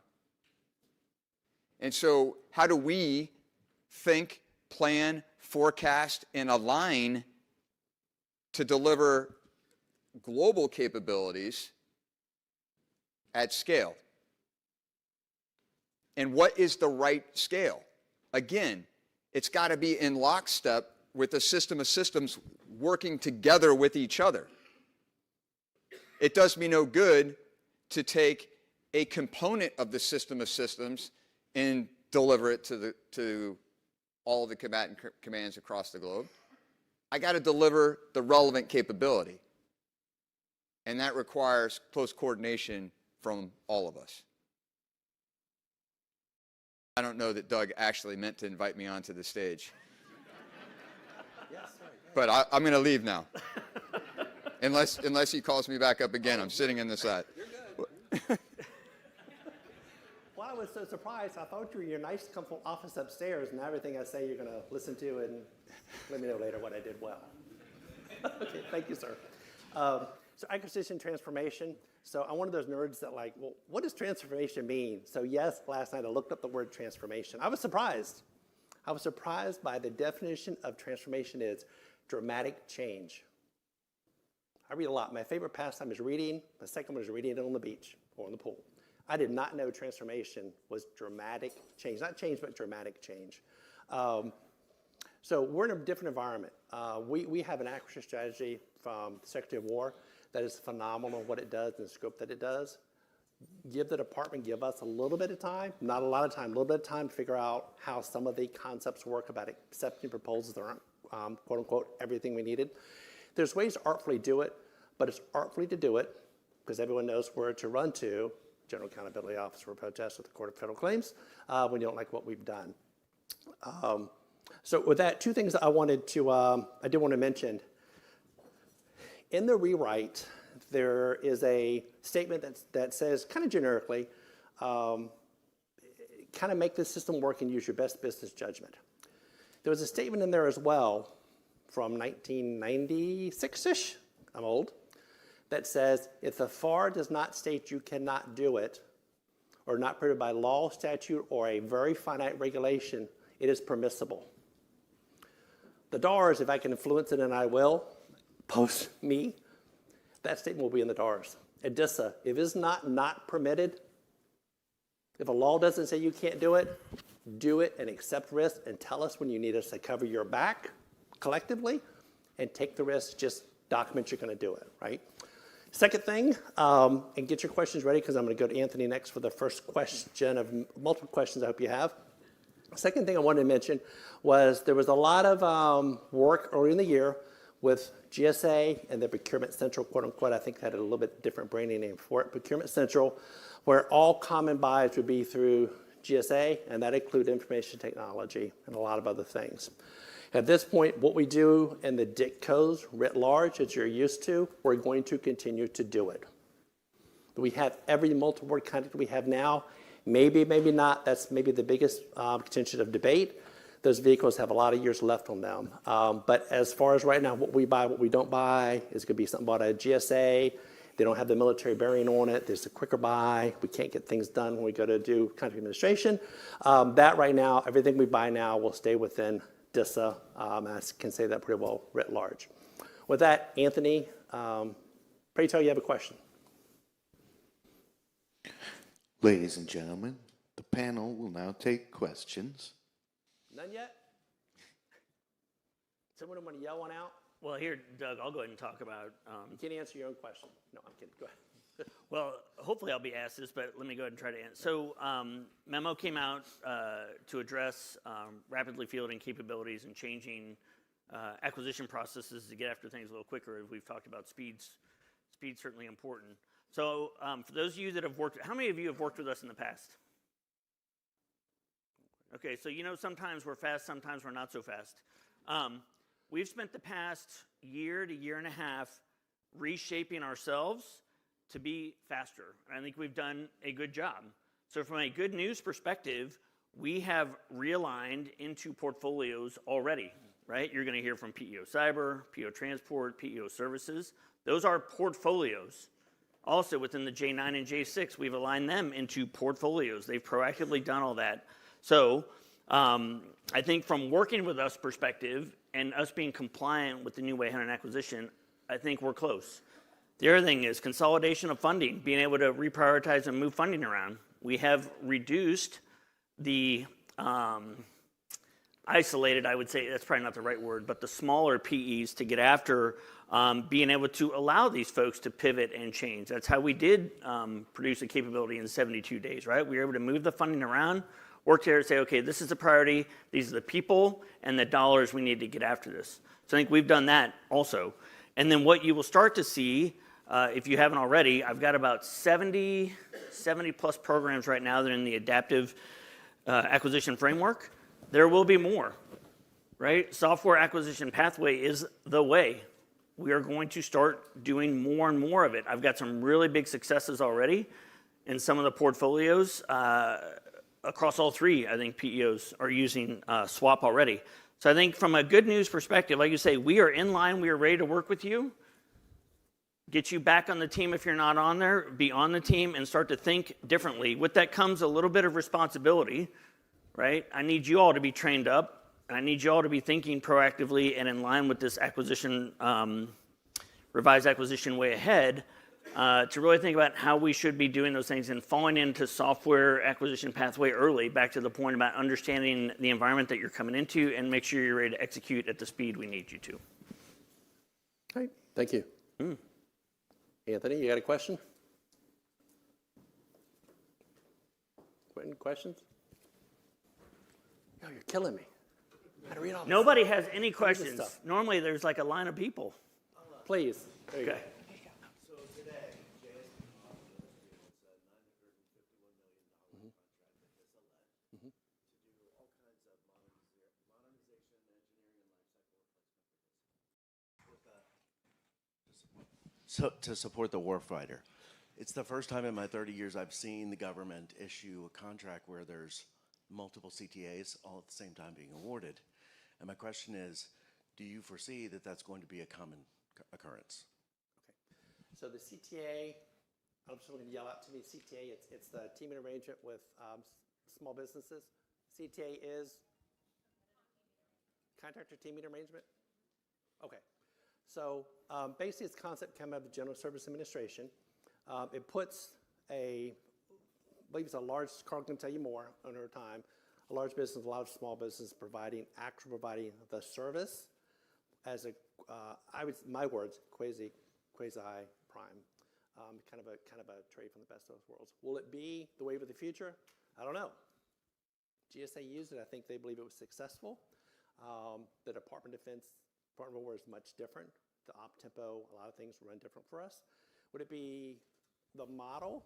It'd be the pilot to see what we should do. Well, we'll know pretty quickly if that's the good wave of the future, and we'll go from there. But I'm going to try it out, just kind of see how we land, right?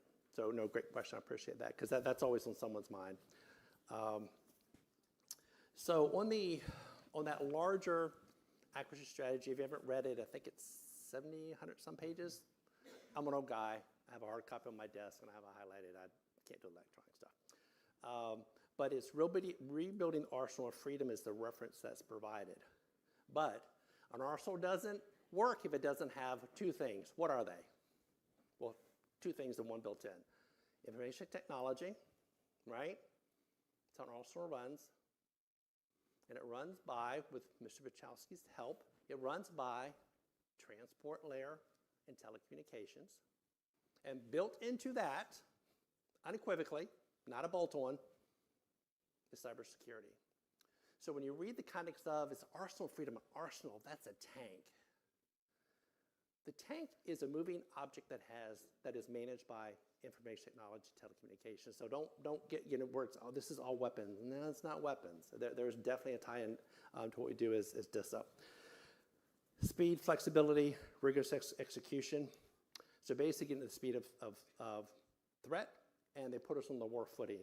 I never really thought about it until about a year ago when General Stanton arrived.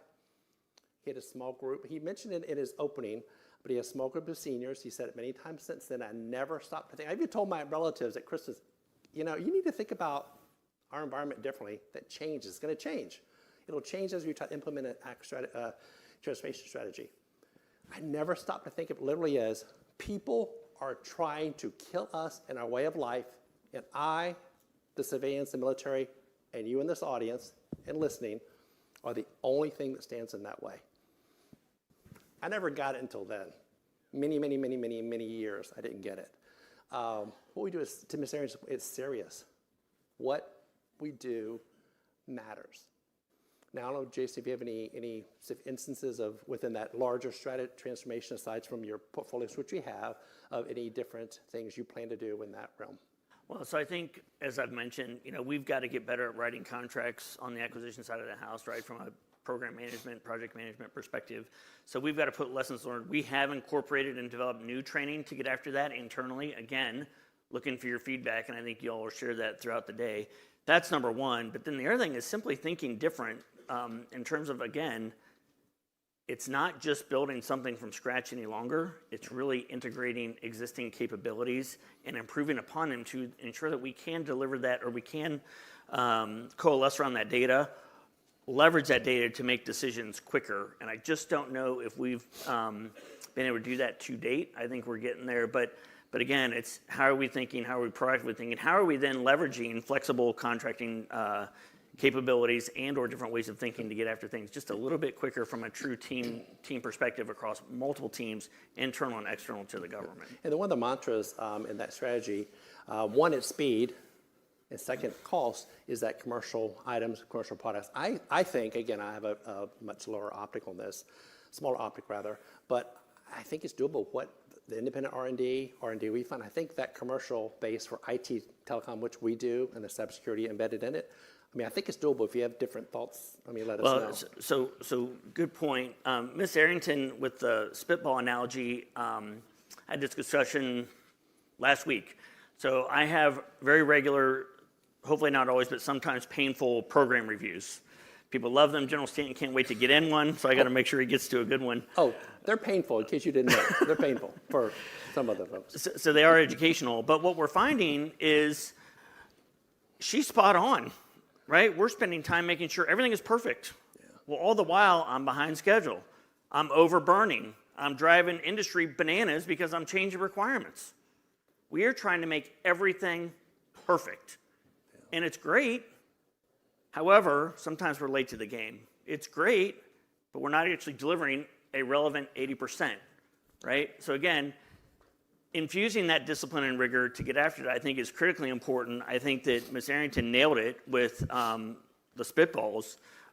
We fundamentally have to change that mindset, and I think that's exactly what that reform initiative is trying to do. Okay, great.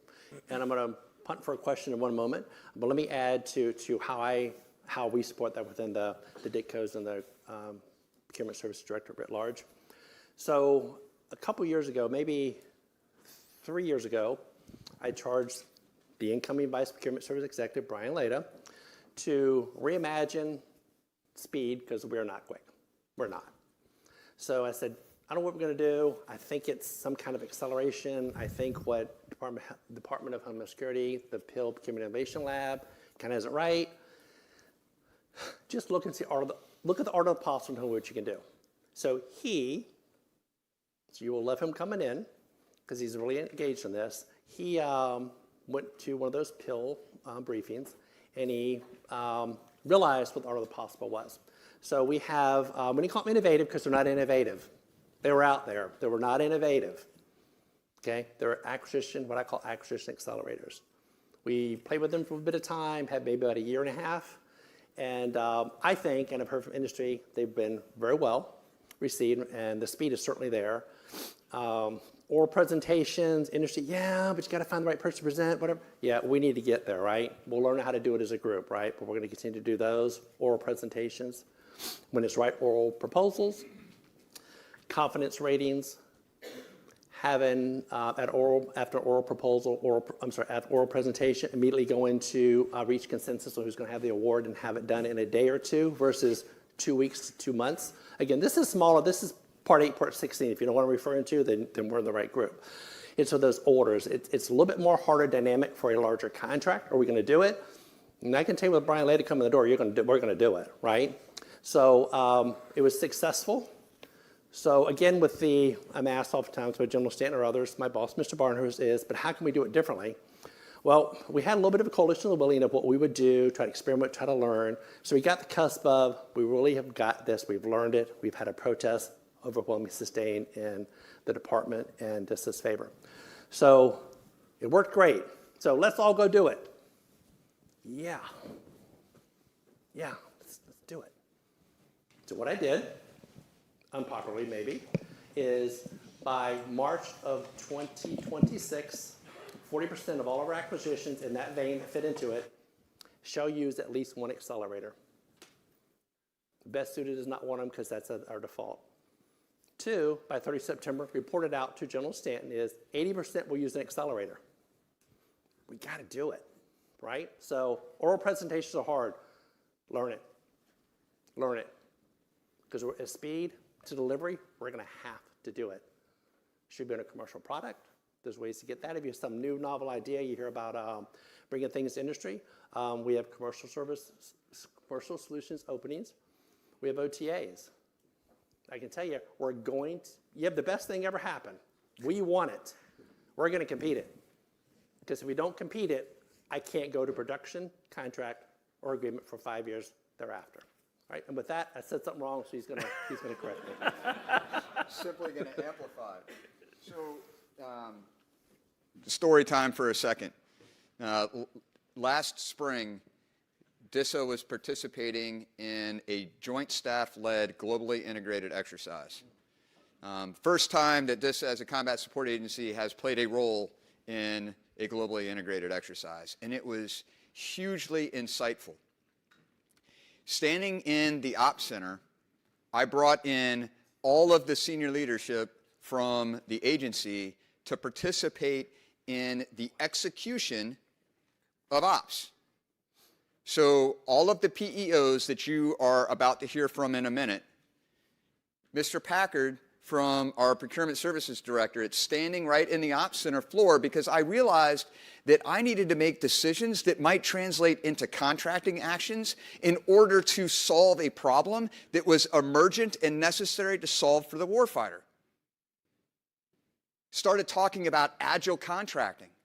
My best example to give is that when Hurricane Helene ravaged the mountains of North Carolina, there was no means to communicate.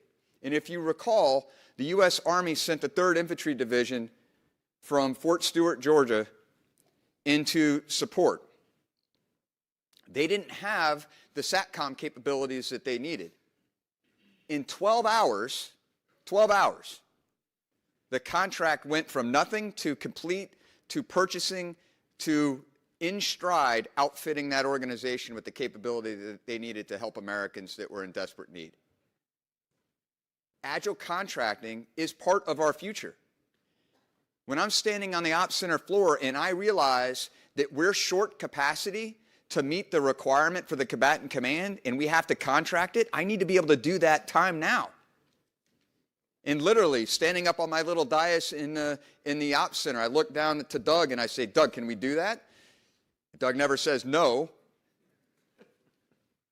until he goes back legally, figures it all out.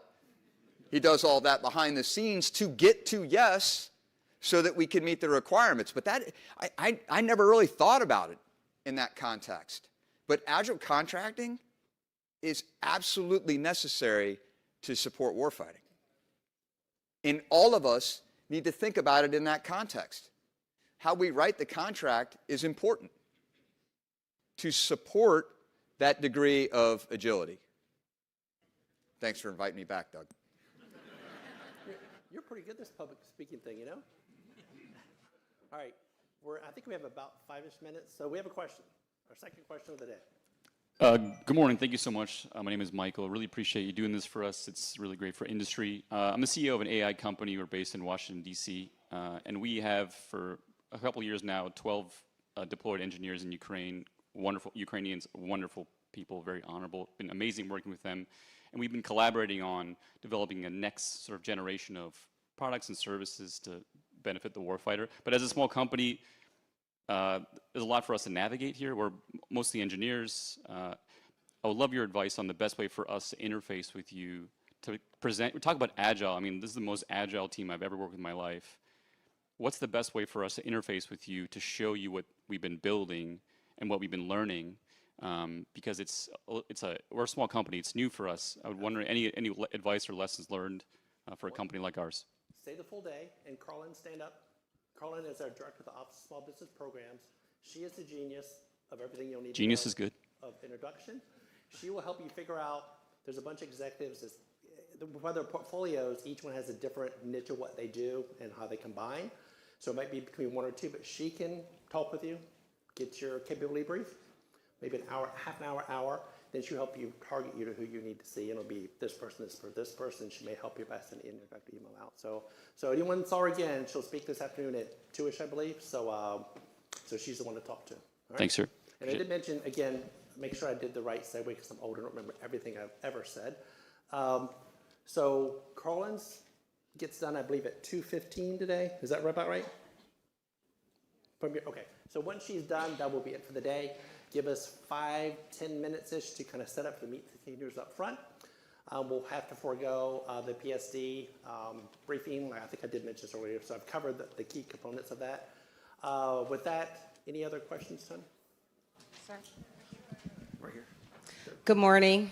My name is Belinda Lowe, CEO of Agile 3 Technology Solutions. Mr. Packard, I'm right here. It is hard to see up here, but That's okay.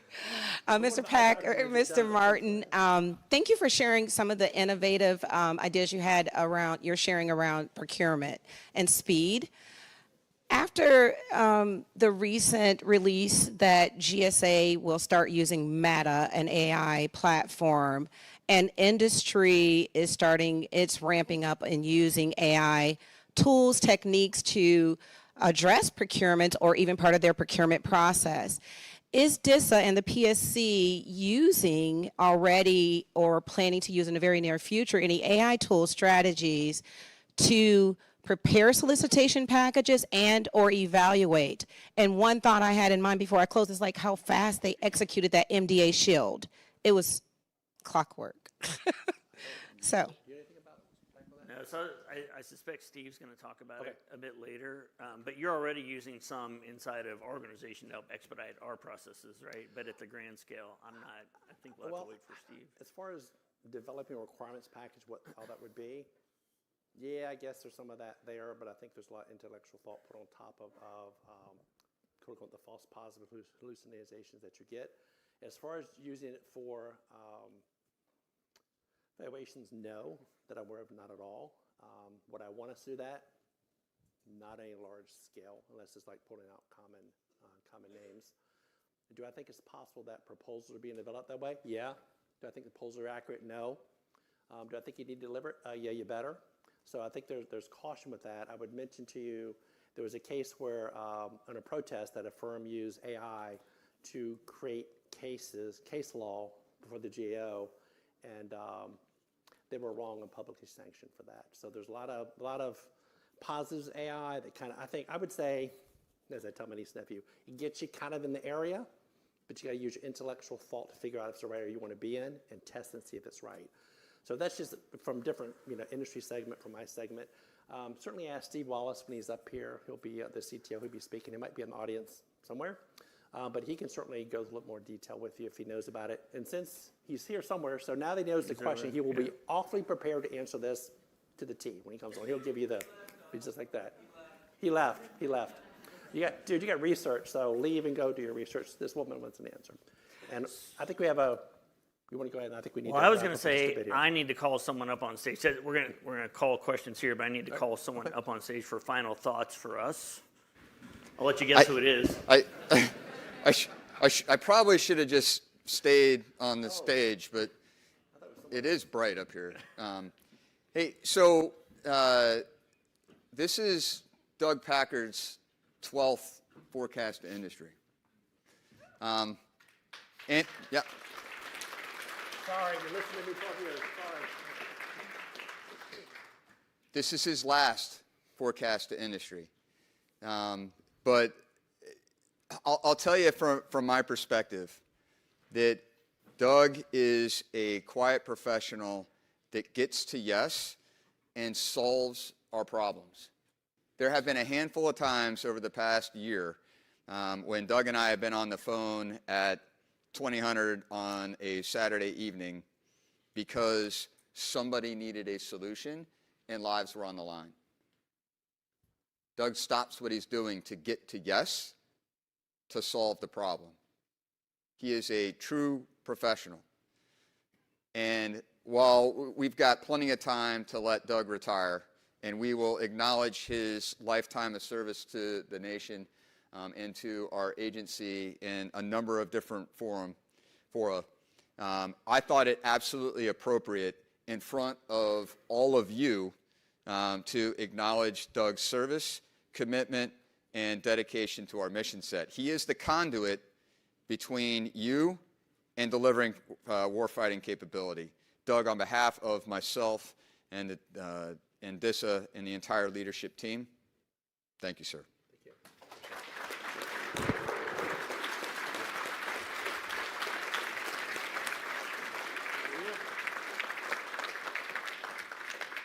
I thought you were bringing Steve Wallace up. I would say, please, not yet. He's not until later. Not yet. Okay. So, thank you, Doug. I will miss sharing the stage with you. Yeah. This will be the last time we share the stage together. Like a rabid pit bull, I'm sure you will. Doug and I do talk every day, multiple times per day. I do that for you, on your benefit.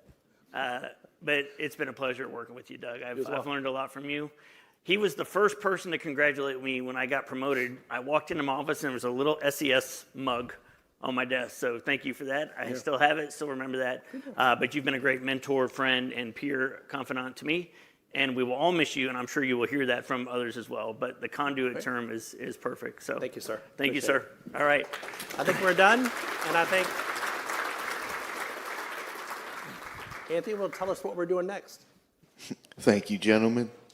At this time, we invite our industry partners to visit the program networking tables located in the Warfields room as we take a 15-minute break.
Ladies and gentlemen, please find your way back to your seats for our next presentation.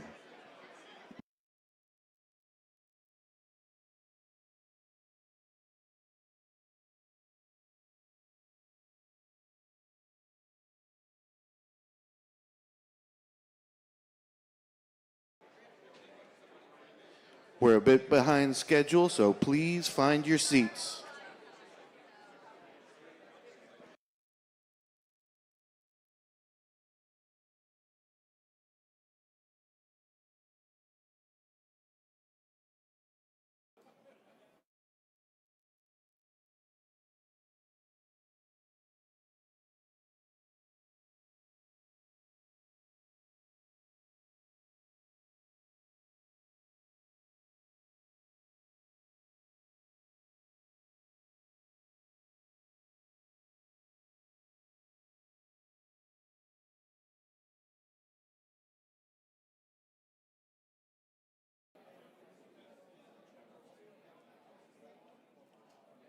All right, y'all ready?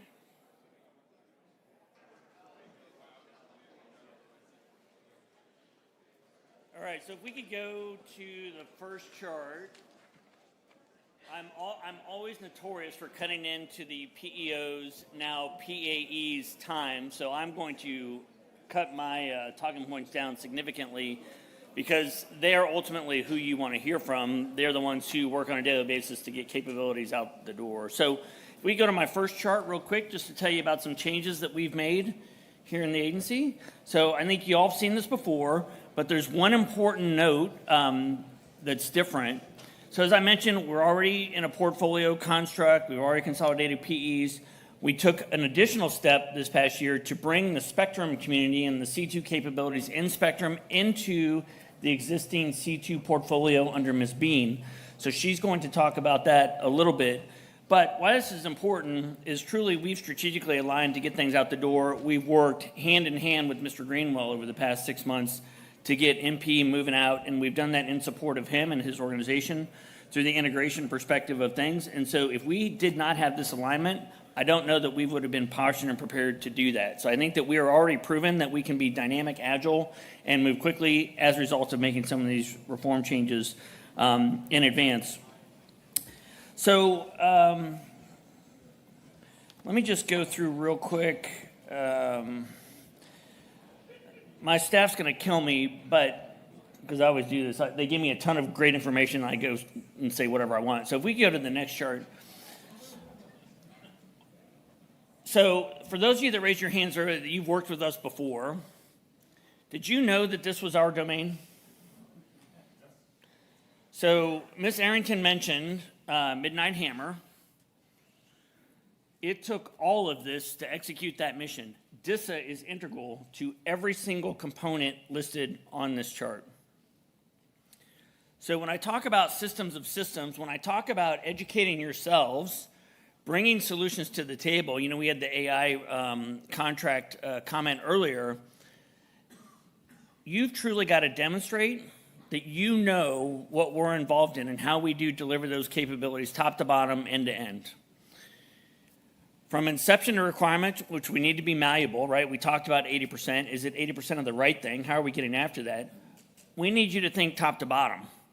The PEOs, Mr. Greenwell, Mr. Marshall, Mr. Ahmed, myself can't think of everything, right? You all have expertise in all of these areas. Think about this holistically when you're building those proposals. Think about this holistically when you're talking about coalition warfighting, building new environments that can rapidly integrate through a Lego block type fashion. That is what we are doing. I mentioned it multiple times.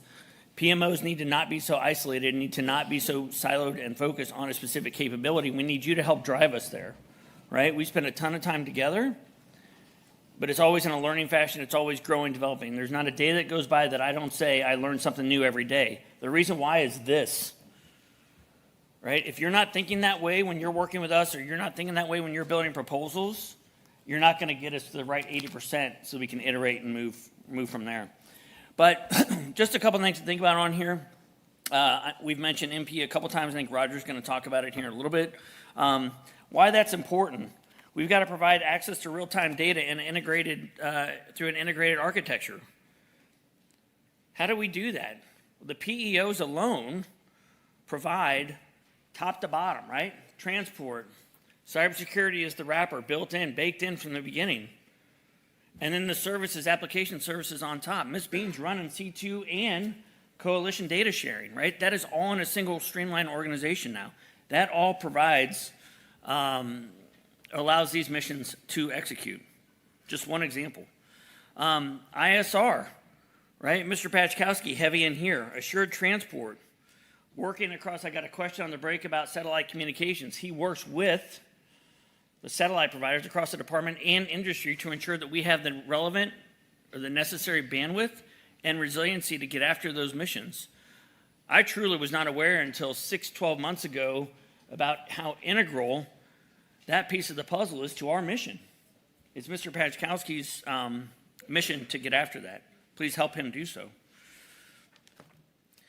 Cloud fabric. I don't own the clouds, right? You know, Jeff Marshall and Byron are going to talk about the clouds today, but what do? We help operationalize them. We get data there. We run applications on top of them. And we share data across them. Chris P is going to talk also about how he's building standardized architecture so those clouds can communicate with one another in a resilient fashion, right? We don't execute that mission without cloud. And then cyber domain, Dr. Herman's up next. I don't want to steal his thunder, but you've already heard about Zero Trust. You've already heard about ICAM. You've already heard about baking in cybersecurity from the onset. How do we manage it, right? The other thing you need to be thinking about is operationally, how are we going to execute? So we've spent a lot of time working with J357 over the past 1 to 2 years building out ConOps, working with the DC J3 to ensure we understand cyber operations, and that we're providing capabilities as a cohesive team to get after that. So be thinking too operationally how we would execute this and what we need to provide you to ensure the resources you have that you need to solve those challenges for us, to the point about supporting these operational exercises, right? Be proactive and then think long term. So a couple quick calls to action for you. Rigor and discipline. Mr. Packard agreed that those program reviews are painful, but they are necessary. They have really uncovered a lot of things that we didn't know were going on. We have already improved and made changes to get after speed, to drive some of that change proactively, to ensure that we are delivering on time within budget. Just fundamental basic changes that we've made. Prototyping and operational exercises, Roger's going to talk about what we've done there. We've got to continue to build upon that. Partner with us. I say it every time. Come early, understand what you're doing, and talk to us. Unfortunately, I've spent quite a bit of time this year working with CEOs of companies. By the time I'm involved, or by the time the PEO is involved, it's too late.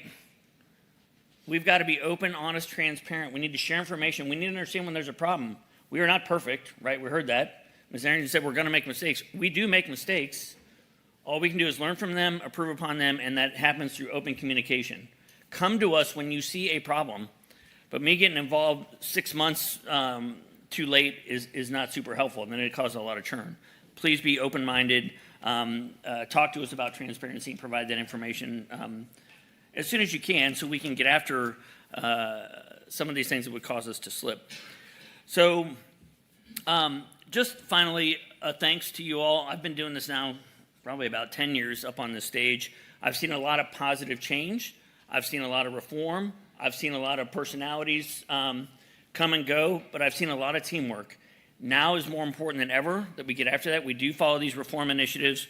We do implement as instructed to do so, like we're doing. Follow in suit with us, work with us to do that. But I do want to thank you for being part of that acquisition team. You accept risk, you accept responsibility when you work with us. So I just wanted to thank you for that. I'm going to turn it over to Dr. Herman.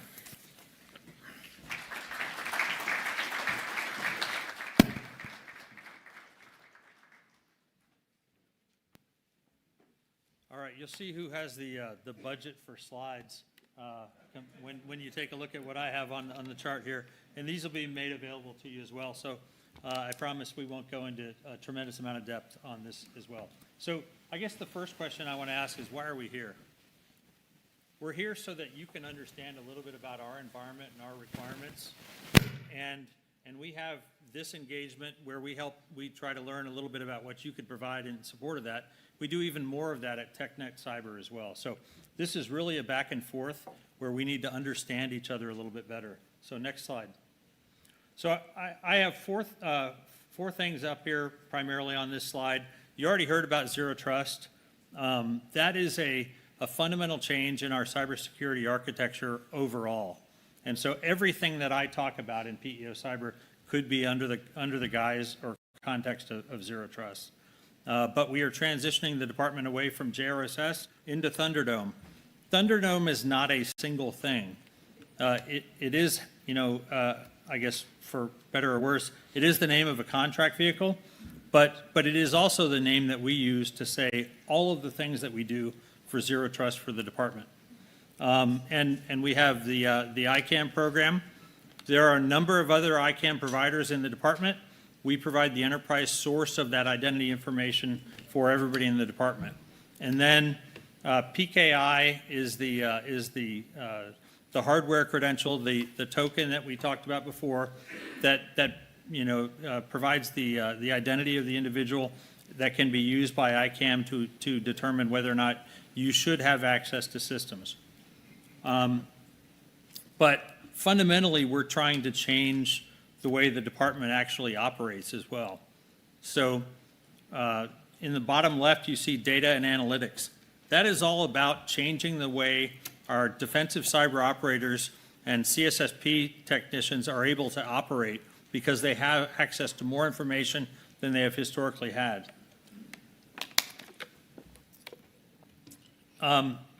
So we also in the upper right have some perimeter related functions. And I'm happy to say that as money begins to flow in FY26, the department has resourced us to do some perimeter modernization. And that for me is something I want to protect at all costs, because it means that for maybe 10, 12 years, we have been unable to make significant changes to the defenses at our perimeter. And those are still a real place where we block real threats. And so we have this generational opportunity to change the way that we do things. And we have some opportunities that you see in there. But one thing I want to highlight in that space is we need to make sure that we have agility and we don't get vendor locked in any particular area, because we need to be able to change as the threat evolves around us and as technology marches on as well. And then Roger, I know, is going to talk a lot more about it, but in the space of mission partner environment, this is where sometimes General Stanton calls the things that we do Lego blocks, because we compose them or integrate those Lego blocks to provide that meaningful capability that he discussed this morning to the combatant commands. And so my team, while they're still busy with some of what we call our enterprise responsibilities, that might be ICAM and perimeter functions, we're also trying to bring those things together to provide things like gateways that allow us in the department, as well as our allies and coalition partners, to be able to access things in a very different way than we have before. So it's not so much network-centric, it's zero trust based on actual data about individuals and the tagging of that data to make sure that we protect the mission that we're putting together. So it's been interesting because if you looked at that mission, that's a growth mission that DISA is taking on, and it's not necessarily coming with a lot of additional people resources right now. So we have some of the same people that have been doing those enterprise capabilities, working on the capabilities for the mission partner environment and other areas as well. But I say that to say, we tell you the context of what's going on from the department's perspective with mission. And you guys need to understand that so that you can tell us what operationally relevant capabilities you would bring to that effort. We may not know about it. If I don't know about it, I can't put it on contract. I can't make it happen. So it's really a back and forth communication, and that's something that I'm committed to. So I will talk to you a little bit about specific opportunities in PEO Cyber, but that's only part of this discussion. The other part of it is here are the things that we need to accomplish. And Zero Trust is a continually evolving capability as well. So next slide. All right, here's the complexity. We're going to go over every detail on this slide. No, actually, I did want to say the word complexity there, because in the Department of Defense, our Department of War's definition of Zero Trust, there are 152 activities to achieve advanced state zero trust. There are 91 to achieve target state. DISA has put together a conglomeration of capabilities that achieve all 152 of those. Is it the best one? Maybe, maybe not. There are always pieces that come in and out of that solution space. And so we need to understand what you bring to the space. The other piece that I want to say, and you can see it a little bit on number 7 on the bottom left there is, and on the bottom right, DoDNet. So Mr. Sajeel Ahmed will talk about what we're doing with DoDNet to bring commodity IT to the DAFAs. But that's only part of Zero Trust. So the commodity IT portion of Zero Trust is definitely something that we package up and make available. But I also work with the J9 hosting and compute environment and the cloud providers to make sure that we have the right protections in place in the cloud hosting environment, because the department comes to us as a hosting provider, and they expect that hosting to include Zero Trust functions since it's a requirement. So all of this applies to all of our terrain. You got a little piece of that picture of the terrain on those last slides. It's not just PEO Cyber. It's the entire agency that's adopting a change in terms of Zero Trust. And as I mentioned before, it also goes to our J3 and changes the way that they operate. They now have data not just from the perimeter and not just from an intrusion detection system around an application. They have information about users, the enclaves that they're coming from, and all of that provides them some insights that allow them to work faster. And that also includes the ability for us to add in automation into that space as part of Zero Trust. Next slide. So I talked a little bit about some of these things. I mentioned modernizing the perimeter. We are also modernizing the PKI program. So we're trying to leverage cloud technologies to make sure that we can be agile. Why do we have to be agile in the face of PKI? Because the post-quantum threat is coming, it's real, and we have to be able to turn on more frequently shorter duration certificates that allow us to get where we need to go. The middle one in there is enablement of PKI.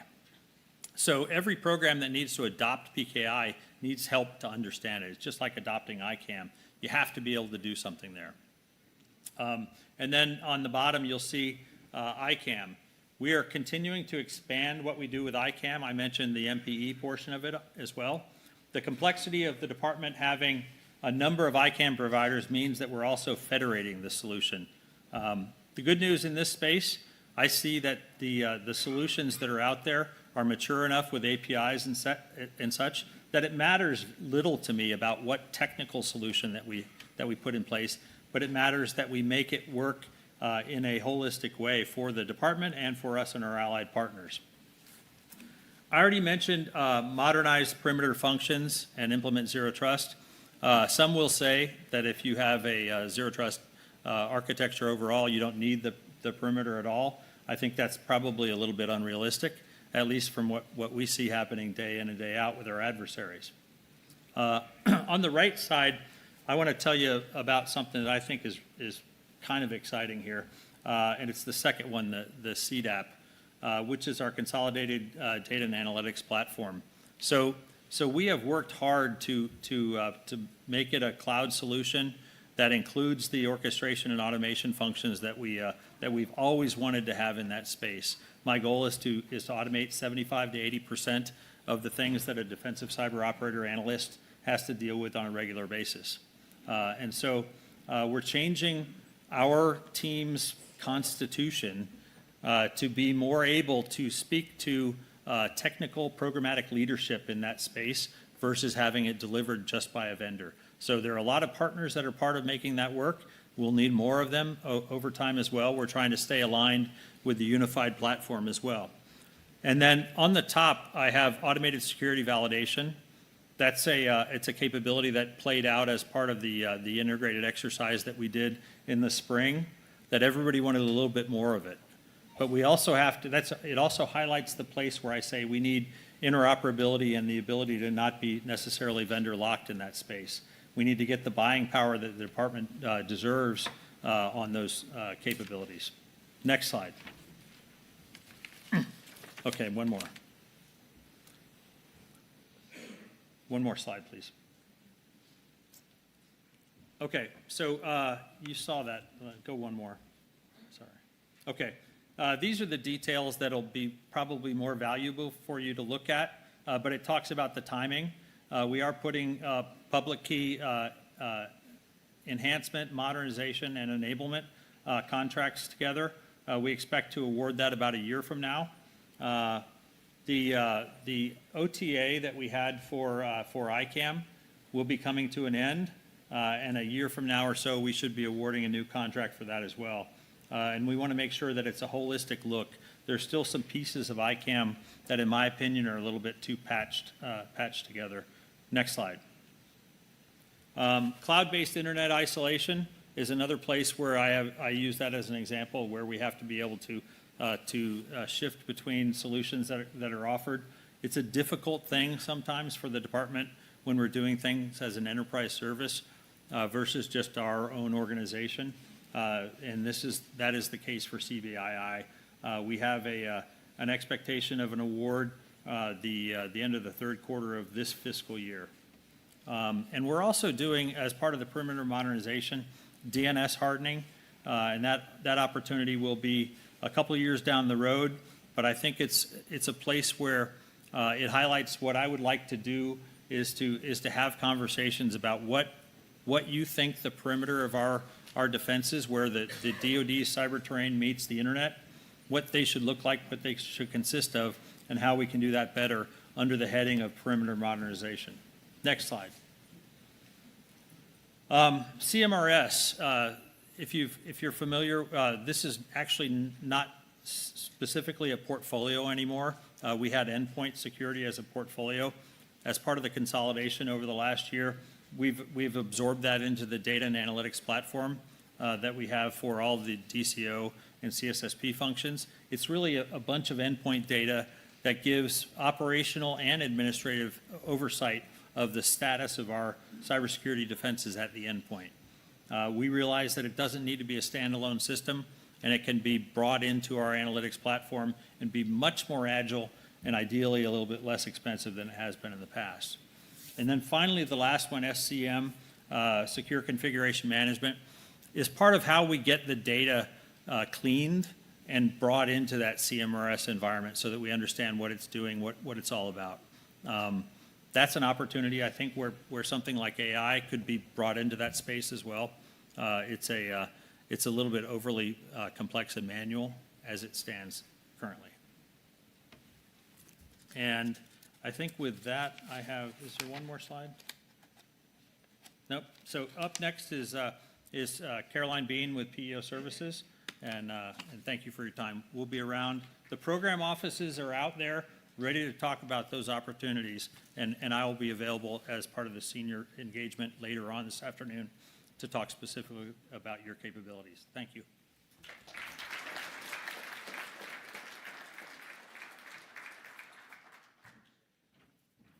Please welcome Ms. Caroline Bean, Director, Program Executive Office Services. All right, good morning, everyone. I am pumped. Hopefully you guys are pumped. If you're not, you should probably check your pulse. It's been an exciting morning for me. I will tell you that it is a great time to be in DISA, but it's definitely a great time to be supporting the department.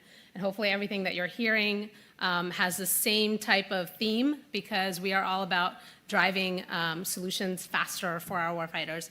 The specific mission for PEO Services is directly tied to DISA's operational reality, and it's basically getting the right capabilities to the right warfighters at the right time, so that way our U.S. and coalition forces can achieve decision superiority over our adversaries. It's not just about delivering technologies.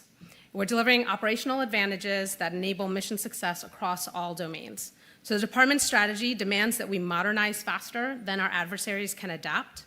And DISA's infrastructure specifically is mission critical. So network failures means mission failures, and compromised data costs lives. And so that's really what we're talking about. And so we cannot deploy outdated technology against tomorrow's threats, and today's solutions won't work for tomorrow's solutions, right? We've got to adapt as our threat environment changes. So this is why we need strong industry partnerships like yourself, and it's essential for accelerating capability delivery and reducing response times during critical operations. So PO services, we stand ready if you partner with us to accelerate capability through capability delivery that transforms how we equip our warfighters. And how do we do that? We do that by, can you go to the next slide? We do that by accelerating delivery through agile innovation. And it's really about kind of the way that I see it is transforming from requirements-based solutions to solution-based acquisition. So instead of working, you talked about, you heard Mr. Arrington talk about, getting to an 80%, right? It doesn't have to be perfect. So we need to stop trying to make the perfect requirements document that excludes viable solutions, but we will present operational problems to you. And then the challenge that you and our industry partners have is to demonstrate your solutions to us. So the way we embrace this fundamental change is by leveraging more adaptive acquisition models, like the software acquisition pathway, other transaction authorities as our primary acquisition vehicles. Alongside the Procurement Services Directorate and Mr. Packard, we're prioritizing OTAs, JLAs, oral proposals, and flexible IDIQs contracts in order to maximize speed and adaptability. So our focus has shifted from compliance to competition. And again, it's about getting the right 80% solution, the relevant 80% solution, so that way it delivers clear operational values to the mission and our warfighters. Next slide, please. So General Stan and Ms. Arrington clearly laid out our vision this morning.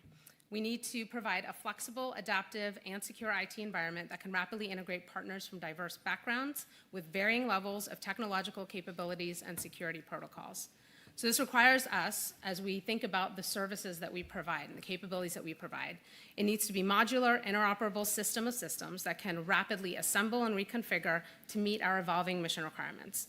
So we talked a lot about composable architecture. So the rapid integration of new technologies and capabilities without extensive pre-planning and custom integrations, because we don't have time for that. Making them functionally relevant and to deliver at the precise time of operational need, fully aligned and integrated into our warfighting plans. So our approach, essentially, you heard Dr. Herman talk about the building blocks. And that's exactly what we're doing, is we're standardizing our building blocks. They need to be standard. It will provide that seamless coalition warfare. So integrating, whether we're integrating federal partners or we're integrating coalition forces or diverse security domains, our architecture has to provide that flexibility to stretch for the commanders to be able to quickly leverage new capabilities and then operate with partners regardless of what their existing infrastructure is. So I talked about moving towards beyond traditional development cycles, towards continuous modernization. And so that matches our threat evolution.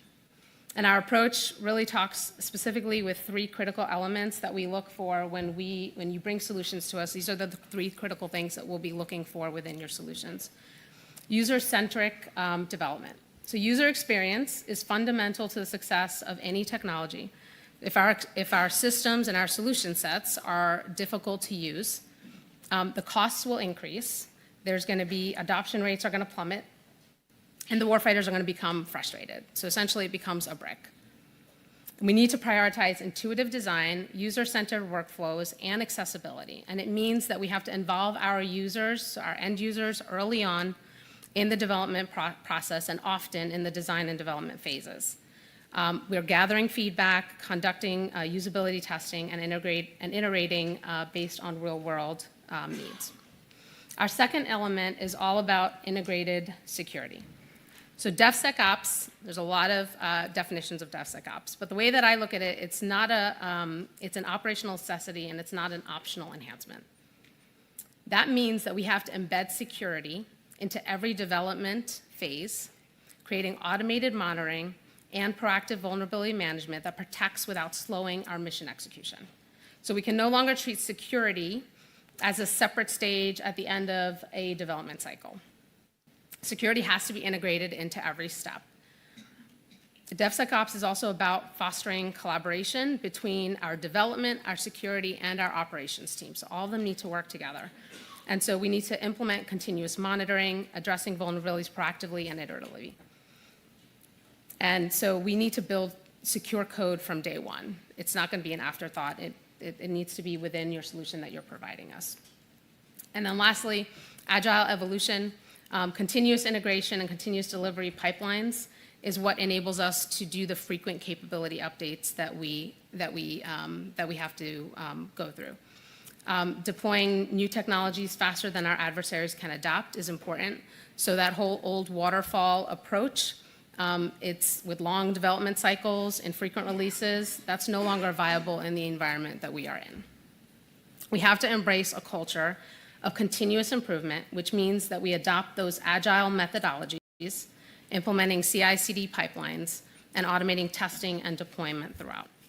So all of these, user experience, DevSecOps, and continuous modernization, are all interconnected. And they mutually reinforce each other. So all of this is what is important when you bring solutions to the table and capabilities to the warfighter. Next slide, please. Next slide. Okay, so what are some of the opportunities that we provide? So we deliver integrated solutions across. So just like Mr. Martin and others have stated, we've put into like capabilities within portfolios. So that's kind of how PEO services and now Spectrum is broken out. You'll see on here business systems, enterprise collaboration, command and control. I'll talk about each one and then how they kind of work together. That fourth portfolio you do not see here because I don't have any opportunities at the moment, but it is under command and control. So it was a really good marriage between the command and control and our C2 systems, providing that common operational picture for our warfighters. It's important to lay over that spectrum aspect so that way our commanders can make the decisions that they need. So starting off with business systems, you might be thinking, what's the connection to warfighter support? So the answer is that it's fundamental. Right? These aren't just, I'm not talking about back office functions. These systems are critical drivers of digital transformation within DISA. It's the engine that enables us to streamline workflows, empower our data-driven decision-making, and then manage growth effectively. And the results of digital transformation within our business systems is superior customer experience for our warfighters. They can benefit from faster response times, more personalized support, so tailored solutions that meet specifically their needs, and then reliable and efficient services. For the enterprise collaboration portfolio, this is moved to deliver modern integrated IT office solutions, providing our mission partners with a robust suite of voice, video, email, chat, and file sharing capabilities. The solutions enable the seamless real-time communication and collaboration. So it streamlines information access and sharing across geographically dispersed environment. So looking ahead, the collaboration portfolio will be expanding its reach, and we have to provide that secure, so kind of building upon the building blocks of what Zero Trust, and then what you'll hear from Mr. Peczkowski when he comes up and talks about the resiliency and the transport layer.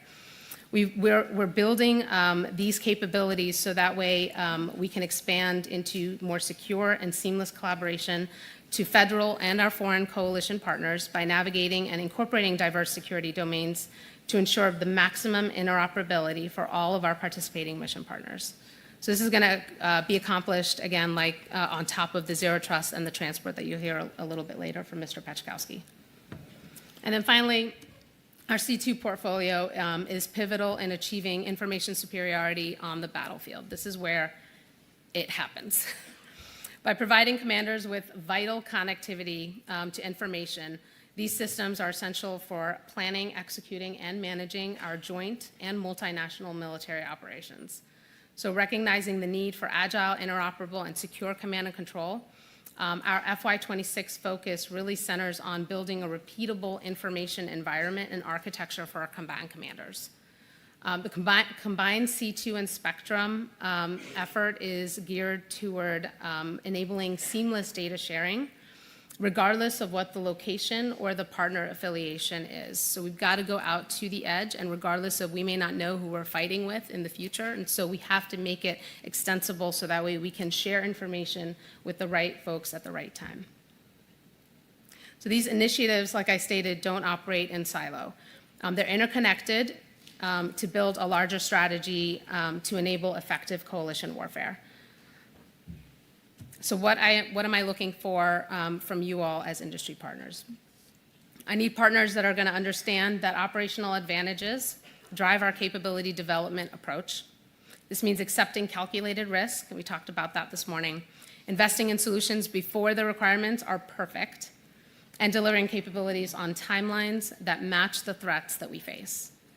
We need industry partners like yourselves who can overcome the friction that prevents rapid capability delivery. We have to work collaboratively, not just with us, but also amongst yourself.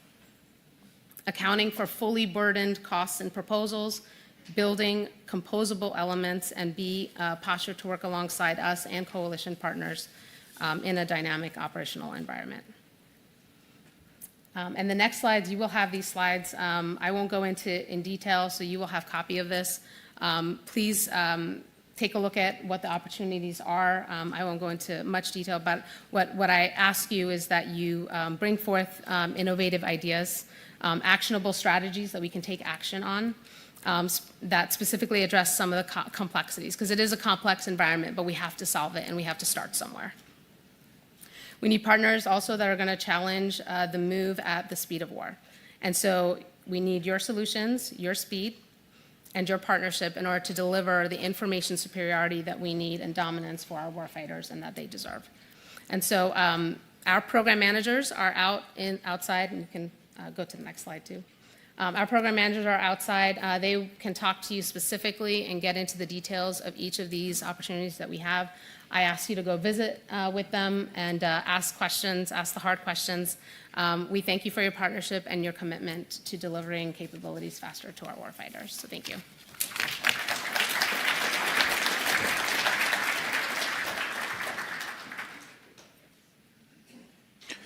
Everyone, please welcome Mr. Chris Bukowski, Director, Program Executive Office Transport.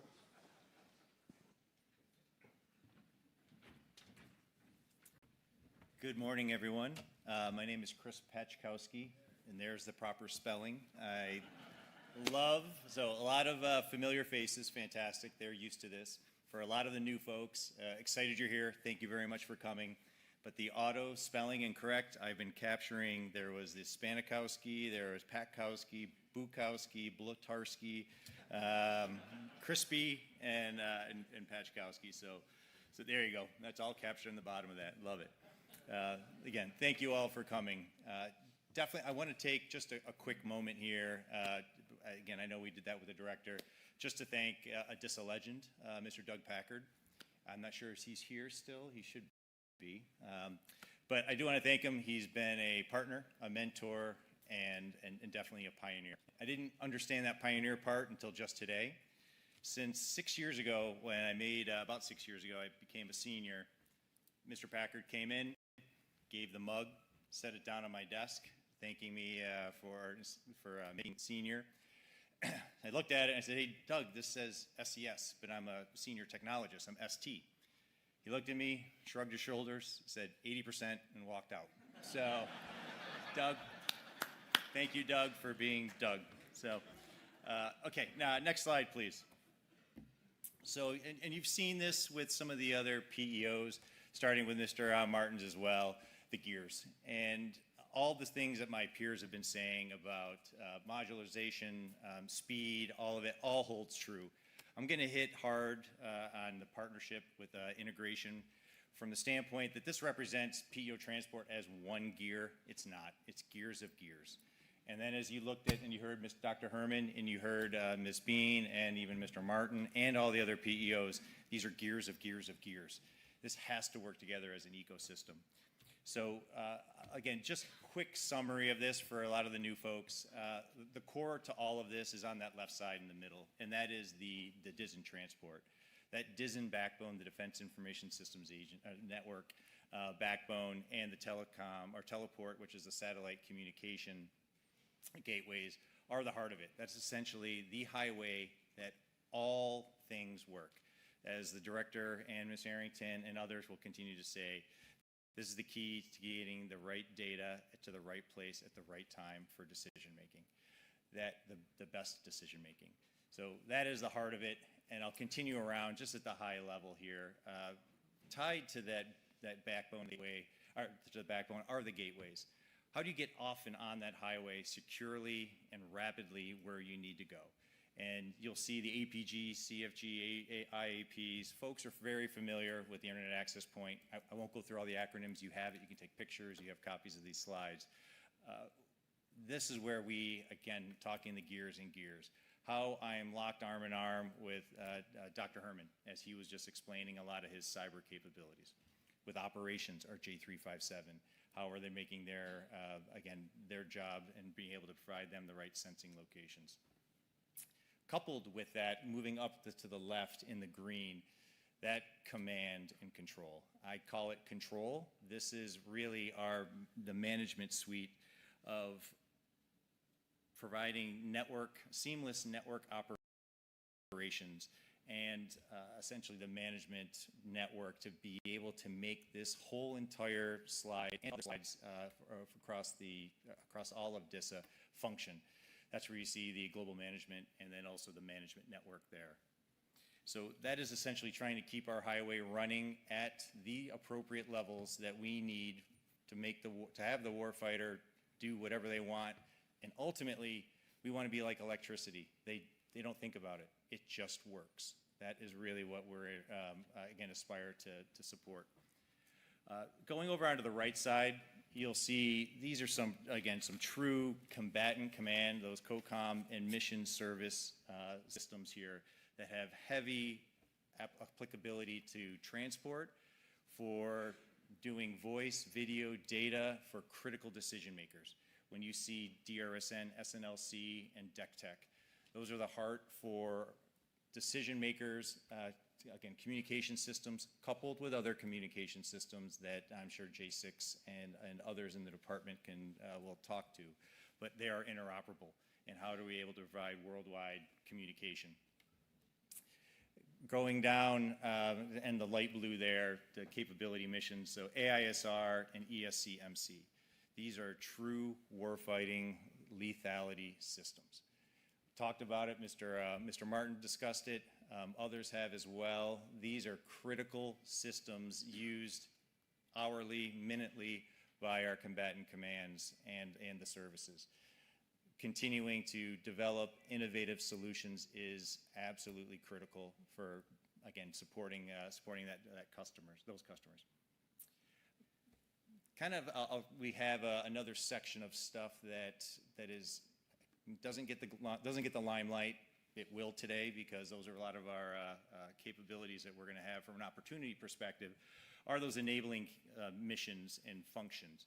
So if you see Mr. Martin properly called out that, and so did Ms. Bean, the PEO spectrum did move over into the C2 domain with Ms. Bean.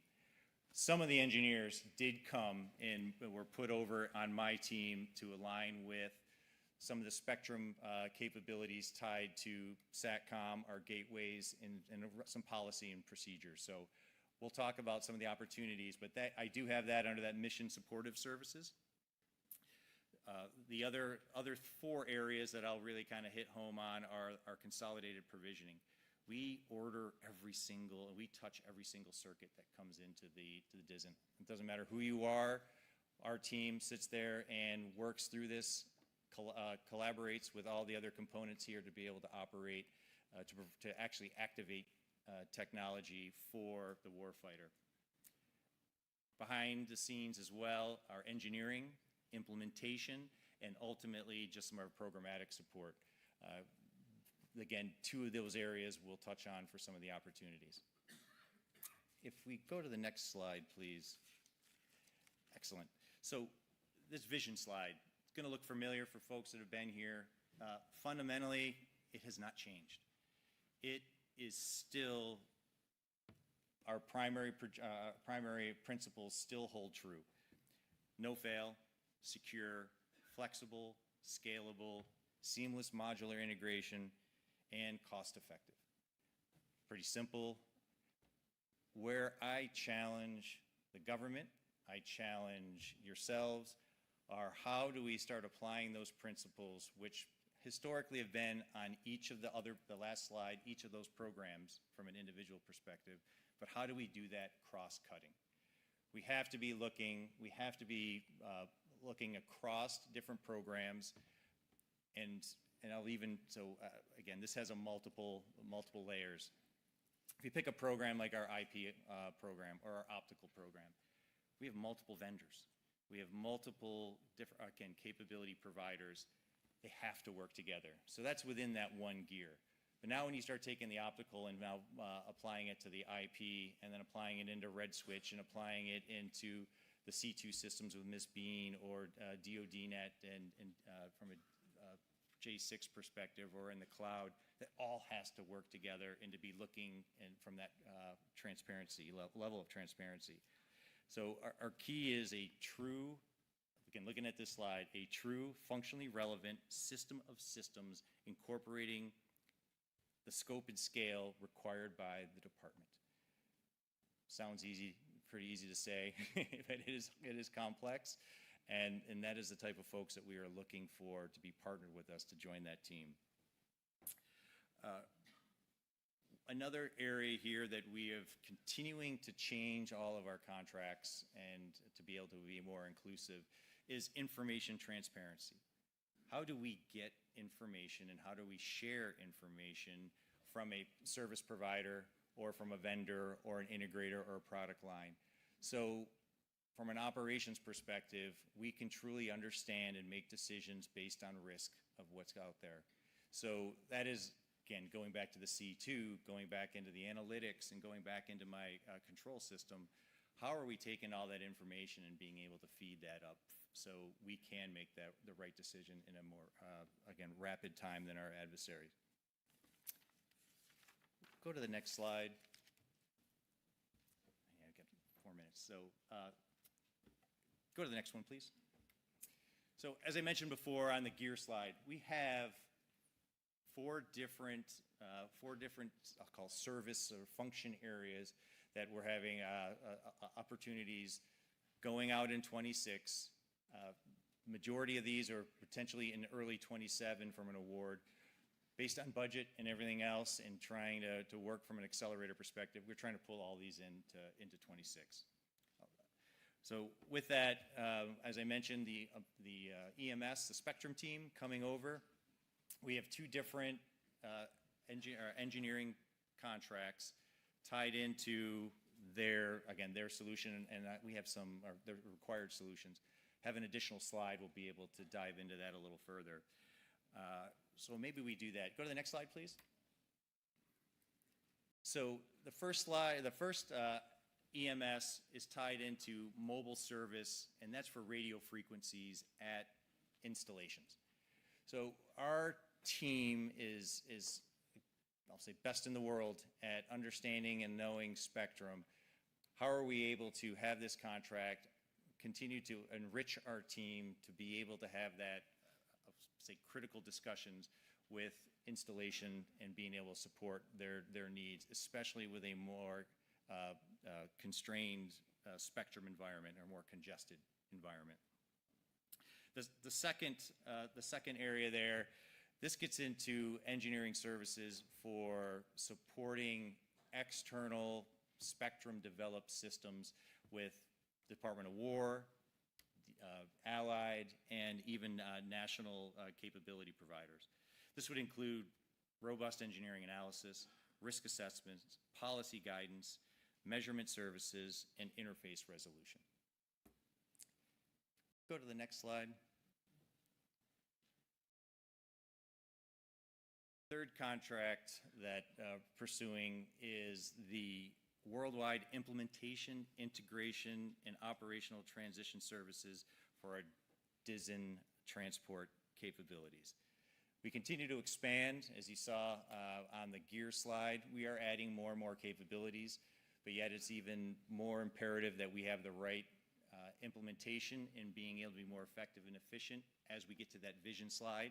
And it's not just my vision slide, but how are we able to be positioned to be able to support all the folks as transport has to be there for anything else to work. So from that aspect, we have the implementation, integration, and operation turn-up teams. How are we able to incorporate that and expand it across all requests of my team to be out in the field? This would include transport, the gateways, our integrated systems, stuff on that right slide of the gear slide. And to really do this wherever, but more importantly at the speed of relevancy.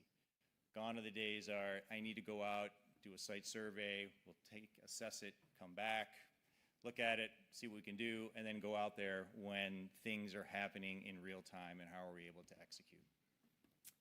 And the last contract down there is for enterprise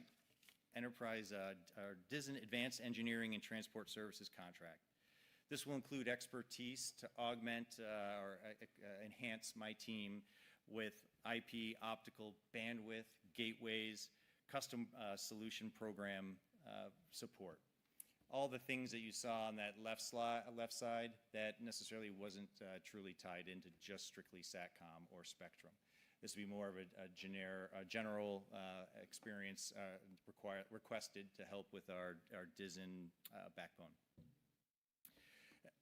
I see this contract here as, again, a critical provider of that vision and that integration requests, as we saw on the last 2 slides ago.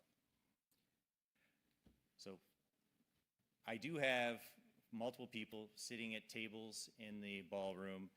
They are much smarter than I back Ms. Arrington. There's brilliant people. I've got my folks at those tables. Please don't hesitate to ask questions. They can dive into details. I will also be here, as always, with Meet the Seniors if there's additional questions from that aspect. So turn that over here, but thank you very much for your partnership and for all that you do in supporting our mission. Thank you. Thank you.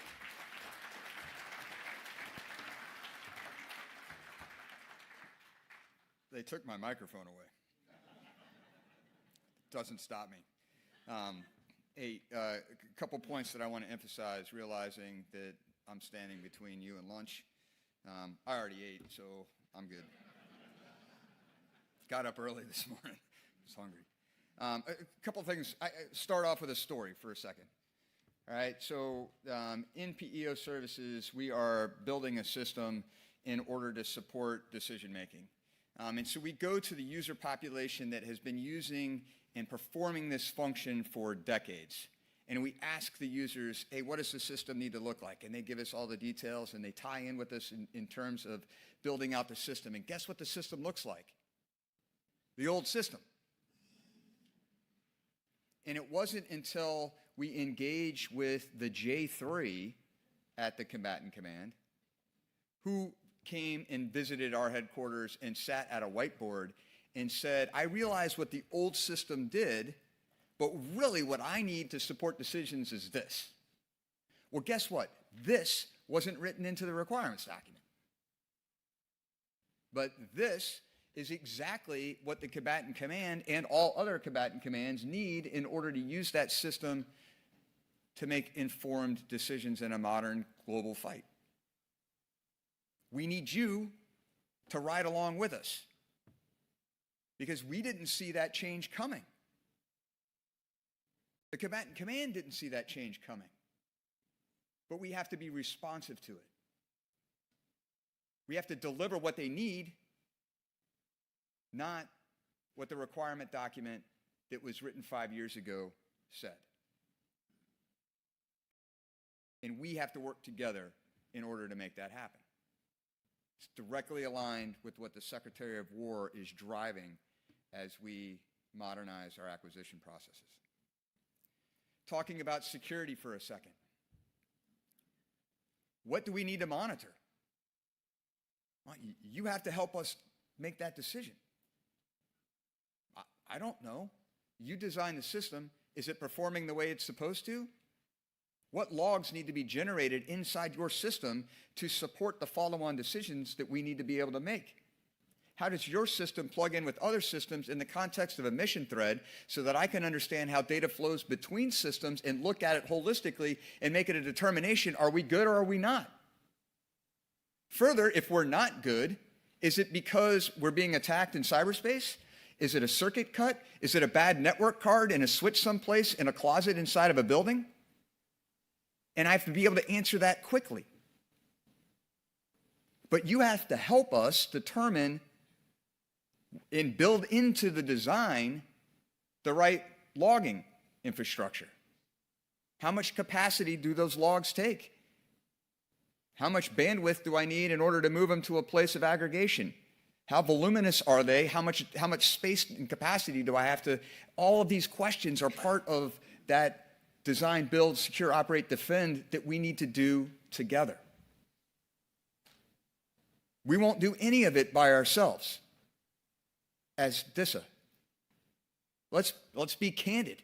When something breaks, I call you. And your engineers are the ones that help us figure it out. This concept of teamwork, I must command and control a global network against very aggressive adversaries with an exceedingly difficult, complex, and demanding mission. Which means that I need to see to alongside you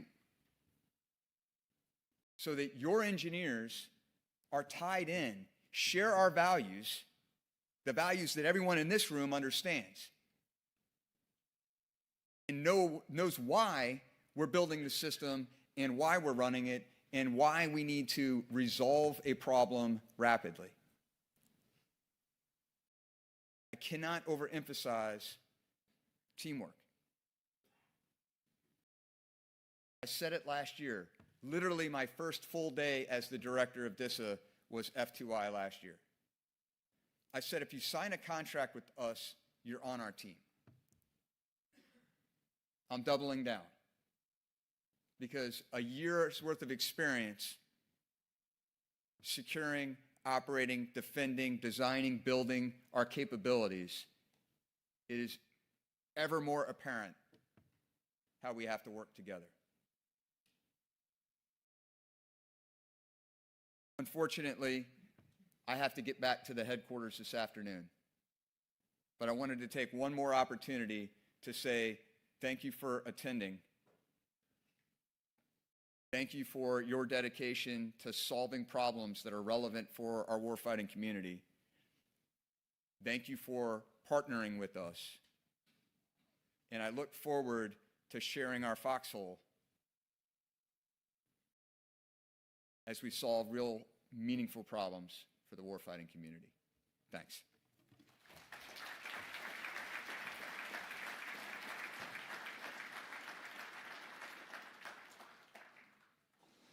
Ladies and gentlemen, as a reminder, personnel from DISA's program offices are available until 3 p.m. At this time, the media roundtable will begin in the Duncan Room, and we will break for lunch. We will begin the next session promptly at 1 p.m. Enjoy your lunch, and please be in your seats by 1 for Mr. Roger Greenwell's presentation.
Ladies and gentlemen, the afternoon portion of the program will begin in 5 minutes.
Welcome back, ladies and gentlemen.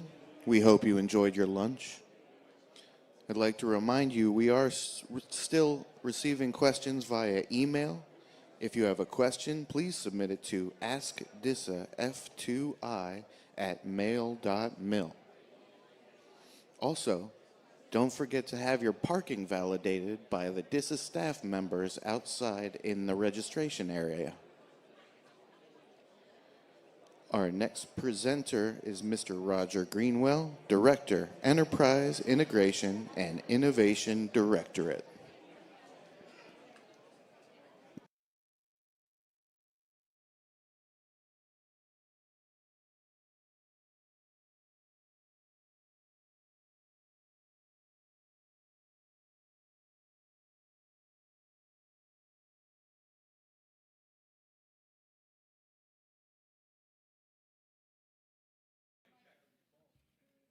Is it working now? Woohoo! All right, there we go. All right, well, good afternoon, everyone. I'm Roger Greenwell, the CIO and Director of our Enterprise Integration and Innovation Organization. If we can go to the next slide, just want to spend a minute. So what is EII? So again, our job is really, a horizontal support organization to the agency. When you heard Jason Martin talking about acquisition, all the PEOs and the efforts that they're working, we talk about the JDIRs and each of the efforts that the J directorates are working. EII is really that horizontal cross-agency organization that's really focused on building the partnership and working with everyone to, again, bring about integration and innovation capabilities to our entire organization. When you look at the slide here, you'll see that there's some key elements of our function in my mind that stand out. When we talk about, words like leverage, we are looking to bring capabilities across the horizontal aspect of the organization. If we're working with the PEO services folks and we find something good that can then take and be brought into the J6 organization, part of our role in life is to help do that through all of the different pieces that make up the EII organization. And then also, again, leveraging our relationships and partnerships with industry as a whole. Again, partnerships is what's absolutely key to our organization. When we talk about speed up capability, delivery, and cut cost, EII is very much focused on the speed. You've heard, General Stanton this morning talking about bringing about functionally relevant capabilities. He talked about the effort that was driven with, delivery of the initial capability for the Indo-PACOM theater in 72 days. Now, he said 60 days. Actually, he gave us 30 days. So it was actually at a much faster pace than his expectation. But again, bringing about the initial capability in 72 days was still a very monumental thing. And we'll talk a little bit more about that in just a minute.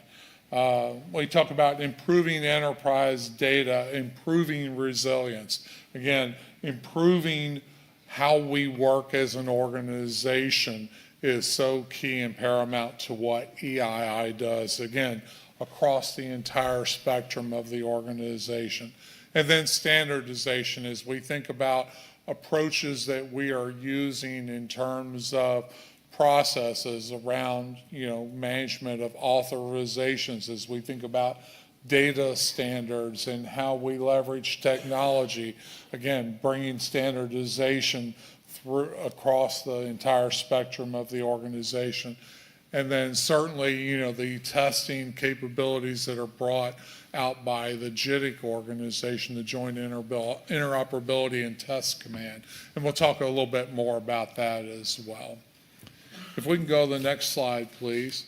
Again, one of my perspectives on the organization is really that key statement of shaping the future and opening possibilities. That's really at the heart of what we are looking at, is saying, what can we do? What are the opportunities that we have, again, to deliver functionally relevant capabilities across the organization? You see there are 6 different organizations from the Risk Management Directorate focusing on and understanding what we need to be able to operate securely. Is the risk acceptable? If it's not acceptable, what do we need to do to get it acceptable? Risk is about managing risk, and we can't always avoid risk, but we have to make sure that, again, those functionally relevant capabilities are truly able to be secured in an acceptable state.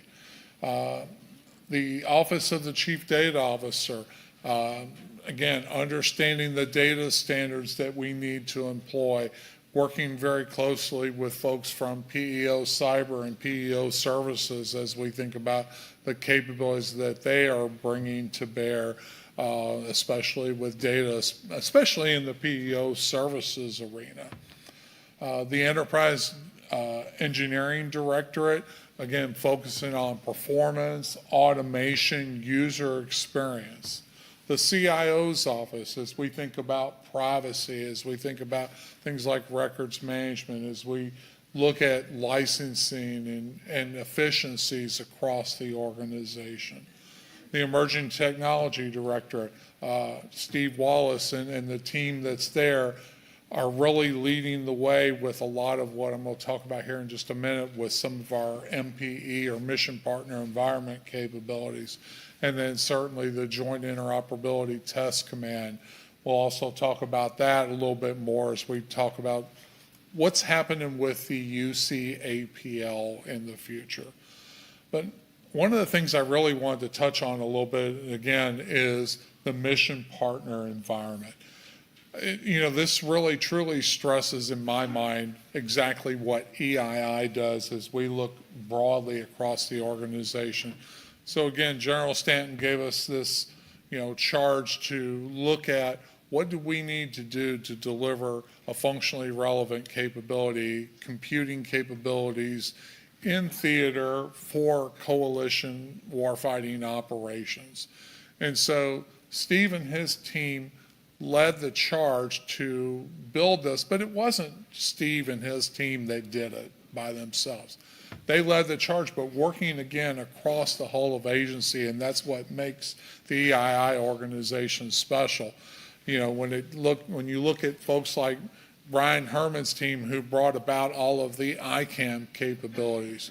We look at Jeff Marshall's team in the J9 and bringing about the compute environment. Chris Patchowski's team in the transport for that.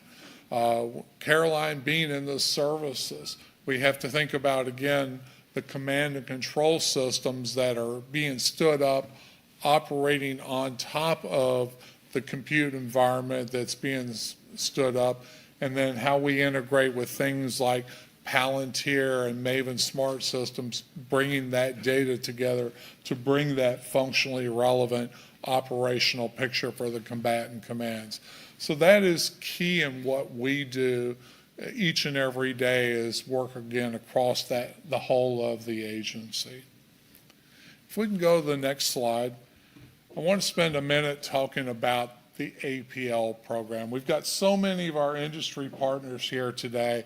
I think it's worth spending a few minutes on the APL. If we can go to the next slide, please. So the APL program has been around, since the early 2000s. Basically, the UC, the Unified Capabilities Approved Product List, was really intended to look at those interoperability and security. It started off focused on interoperability, but then also evolved to security requirements. And back when this was started, we didn't have a lot of the standards that we have today in technology.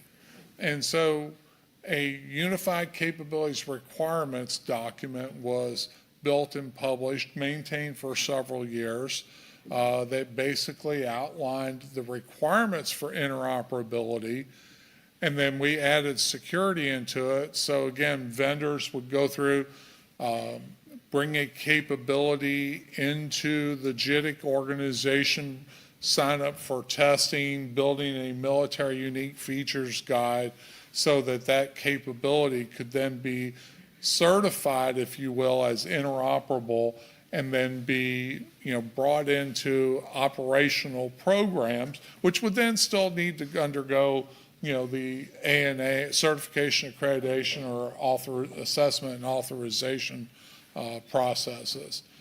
So we took a hard look at this, probably a year and a half ago, and started asking ourselves, is there a better way to do this?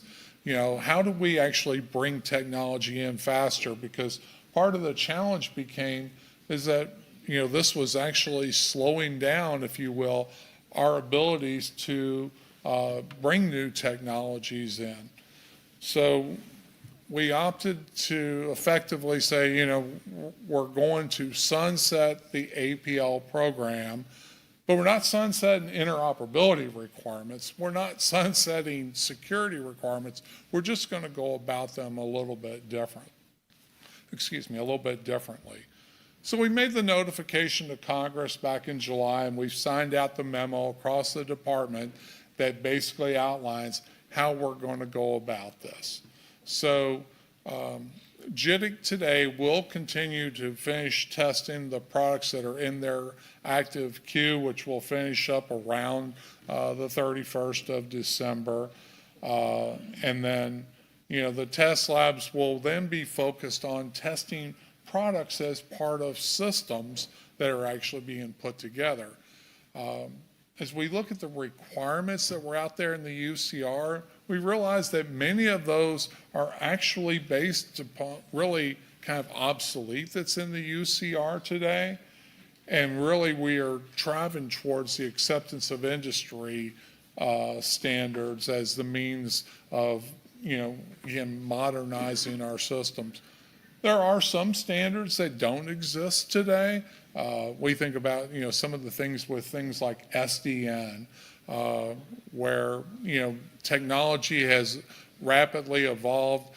The vendor and industry community doesn't have actual published standards.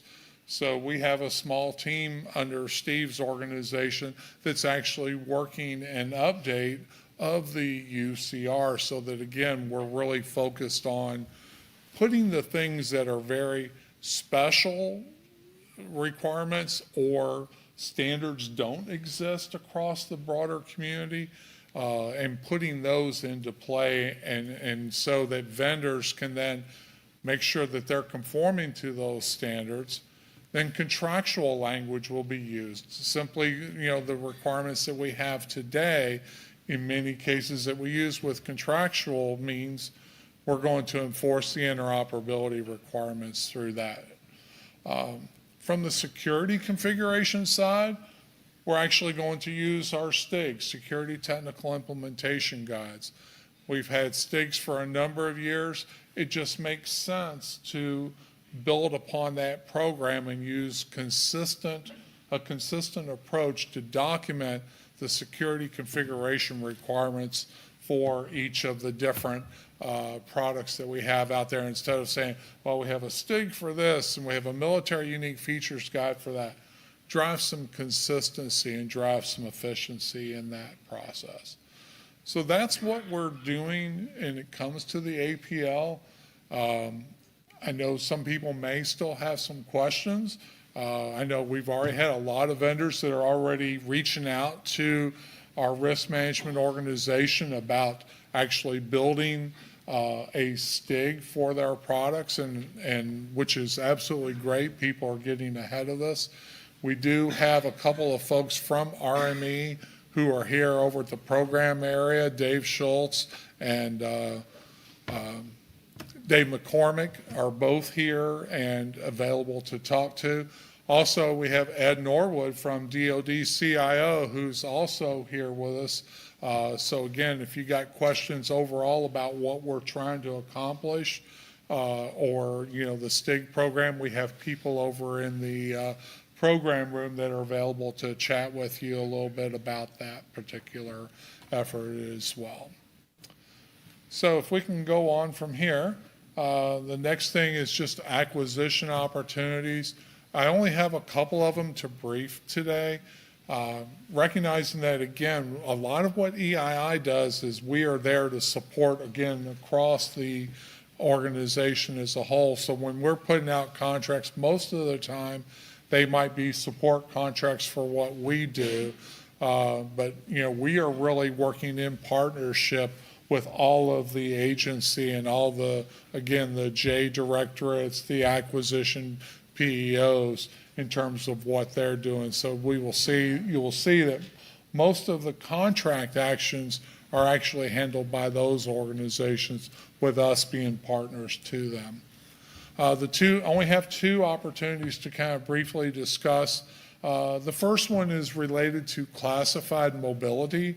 As we look to modernize our endpoint devices and the aspects of using a retransmission device, how those actually work to create a better user experience, achieving better connectivity, especially in a Wi-Fi setting, and making sure that, again, we're setting this up securely, achieving the requirements of the CSFC, Commercial Solutions for Classified Program Office, and ultimately, again, making it convenient and easy for the user to use. So that is over in our EM4 organization.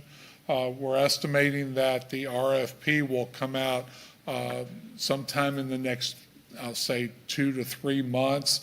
It is scheduled for second quarter FY26, with a projected award in third quarter of FY26. And then the second opportunity is related to the joint interoperability of tactical command and control systems, or GENTACs. These are the folks that are responsible for a lot of the military standards and the configuration management related to those standards. They are going to be seeking support in terms of cloud-based systems in order to manage those configurations and baselines. So that is within our EM8 organization. Again, along the same lines from the acquisition timelines, it's estimated the RFP will come out in second quarter of FY26, with a projected award in third quarter FY26. So again, that's what I have to share with you all. Hope again you find this valuable. Our folks are over in the program area if you have questions. Thank you very much.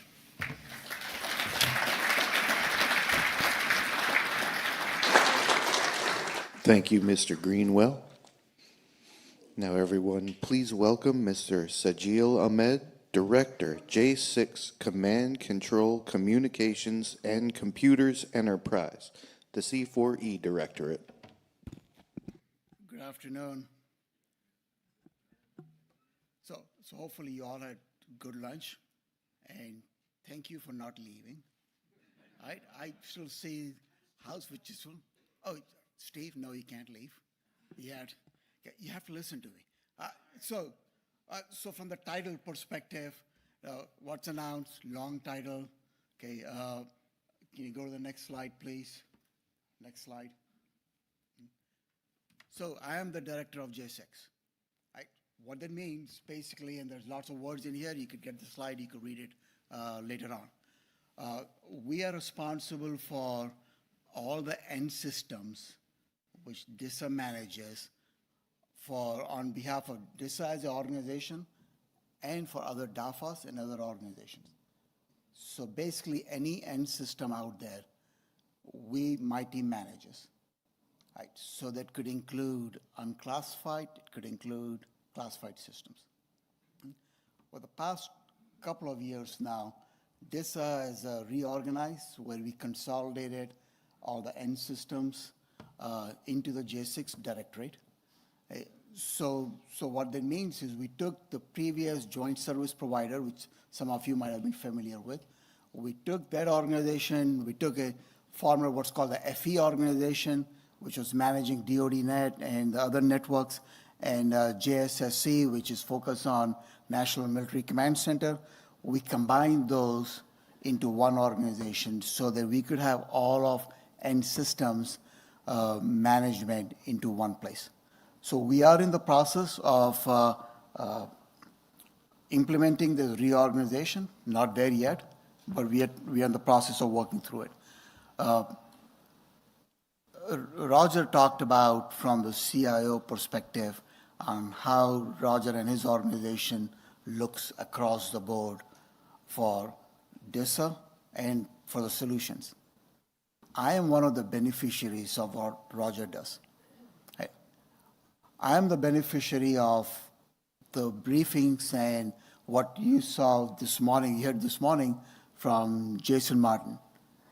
All the programs and the enterprise solutions and everything else, the PEOs are designing and implementing. What Roger and his team is looking at doing it as part of the integration. My responsibility is to take all those and provide that to the end user. So I am the last mile, if you look at it that way, for the end user itself. It could be for the local area networks, it could be the global service desk, it could be for the systems itself. For example, 365, that's all my team provides. It is great that we are the front-facing organization for any one of the users. It's good we get to talk to the users. But when some problem happens, as some of you know from before, we take the first arrows. Just comes with the job. General Dominguez, who's sitting over there as he's the vice director of operations, him and his team are the one, if something happens, they are the ones who are the first contact with the users for any of the issues or any of the requirements coming in. Since we are close to the user, we take the requirements and we provide that back to the DISA as the agency itself, so that we could either modify the solutions, create new solutions, fix the issues. So we are the ones who usually take those and then come up with the agency-wide solution. We are also, can you go to the next slide, please? Since we are combining the DoDNet, the former JSP, our mission now is worldwide. This just shows different places in the world we are in today already. We are expanding on, just to give a quick update on DoDNet, we are continuing to implement DoDNet. We are looking at implementing DoDNet to more DAFAs this year. So that's going to be a continuing process. We are also looking at, as we are consolidating all the contracts across the board, to see how we could look at taking advantage of all the different contracts we had in different areas, either consolidate them, eliminate them, come up with the new contracts. So we are in the process of doing that also. So this is for us a evolving, not just the organization itself, but the functions, consolidating the operations, consolidating contracts, consolidating the global service desk support we provide. So this year for us is really from the transition perspective is how we are implementing those functions itself. What that means also is, I know Jim Stanton has talked about that, a couple of other seniors have talked about the teamwork. That becomes essential for us from the teamwork perspective, not just within DISA, but with all of you. As we are looking at DISA J6 as an organization, we have multiple contracts, multiple contractors working on different functional areas in J6. I have talked to many of you since this morning about some area within J6 that you're providing service, which is great, like all the partnership. What we also need help with is not just the partnership with DISA J6, but partnership between the companies, between the contractors. That becomes key for J6 to make sure that we are providing the support to the folks who are doing the mission. If we have that many contractors, if we have that many contracts, if we have okay, that many functions which are being supported, it becomes essential that, okay, that partnership between the contractors themselves is needed to make sure we are successful. Just a quick example. In the operation centers we have, in the operation center in the Pentagon, we have at least 4 different contractors in there, 4 different contracts, or more than 4 contracts, providing service, providing a piece of the operation. If something goes wrong, there is issues. We are in the operational world. There's always something going on. If something's there, we need help for all those different contracts and contractors to work together as one team so we could resolve the issue as quickly as possible. That's something as we are looking across all of the mission support itself, this is one of the areas I need help in. From all of you, I know with multiple contracts, just need help with that. Right, can you go next slide, please? Okay, from the acquisition opportunities, we have, we already have some contracts already on the street, but we have few of them coming over, coming this year. What I would like to do is to ask Ms. Brittany Bookout, who works the contracts for DISA J6, to join me over here to talk about the contracts itself. So, Brittany. Good afternoon, all. So as Mr. Ahmed said, we are looking across the J6 to consolidate functions and contracts in order to have more efficiencies across the J6. We have 5 opportunities we're going to talk about today, and one that is not on this slide, but I think a lot of industry is interested in the model contract. That one will just got an extension. If you haven't seen your email, proposals are due on Wednesday morning at 8 a.m. Central Time. And then moving into all of these requirements, these next 5 requirements, they are all small business set-asides coming up in the next couple quarters for award this year. These are a couple contracts that are supporting just the legacy JSP mission set, which is first our enterprise collaboration services. So that is helping with the management, the content management of Nipper and Sipper SharePoint in the legacy JSP space. Moving on to the next contract, this is also a contract that supports the legacy JSP when it comes to projects. So whether that is an application upgrade or imaging of a server, all of these projects are in support of not only the J6 Pentagon legacy JSP, but also its customers as well, providing those services. There's approximately 60 projects a year that is done through this contract in support of the J6 and its customer base. And it also supports some of our one of our classified programs in the Pentagon as well. Next slide, please. These 3 contracts are the start of that consolidation that is going to be supporting across the entirety of the J6. First is support to us within the J6 and our security team. So this is a consolidated service for all J6 security functions across all of the different programs that are within the J6. And then the next contract is to support our audio-visual capabilities. This is across the J6 when we are LCRing a conference room or standing up a new conference room, whether that is on DoDNet or on the Pentagon network. We will be looking for support to be able to procure that audio-visual equipment and then also to be able to install that equipment across the different areas that DoDNet and J6 Pentagon support. Lastly, I think everyone's heard of the DoDNet catalog or the Fourth Estate catalog. That is coming to an end, and we will be recompeting that, looking across all of J6 and finding those common IT end user equipment, peripherals, networking equipment that we can put on a catalog that is going to support the entirety of the J6 mission. And that is all I have. All right. Thanks, Brittany. So as I mentioned, I think some of the contracts as they're coming up, we're looking at starting to integrate that across the J6 organization itself. Our customer base includes DISA as a service provider.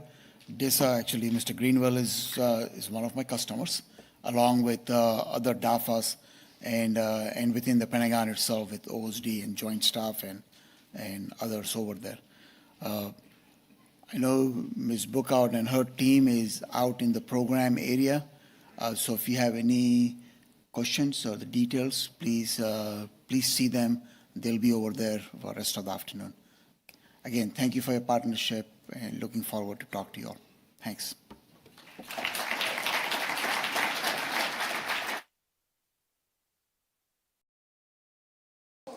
Thank you both. Please welcome our next speaker, Mr. Byron Stevenson, Vice Director, J9, Hosting and Compute Directorate.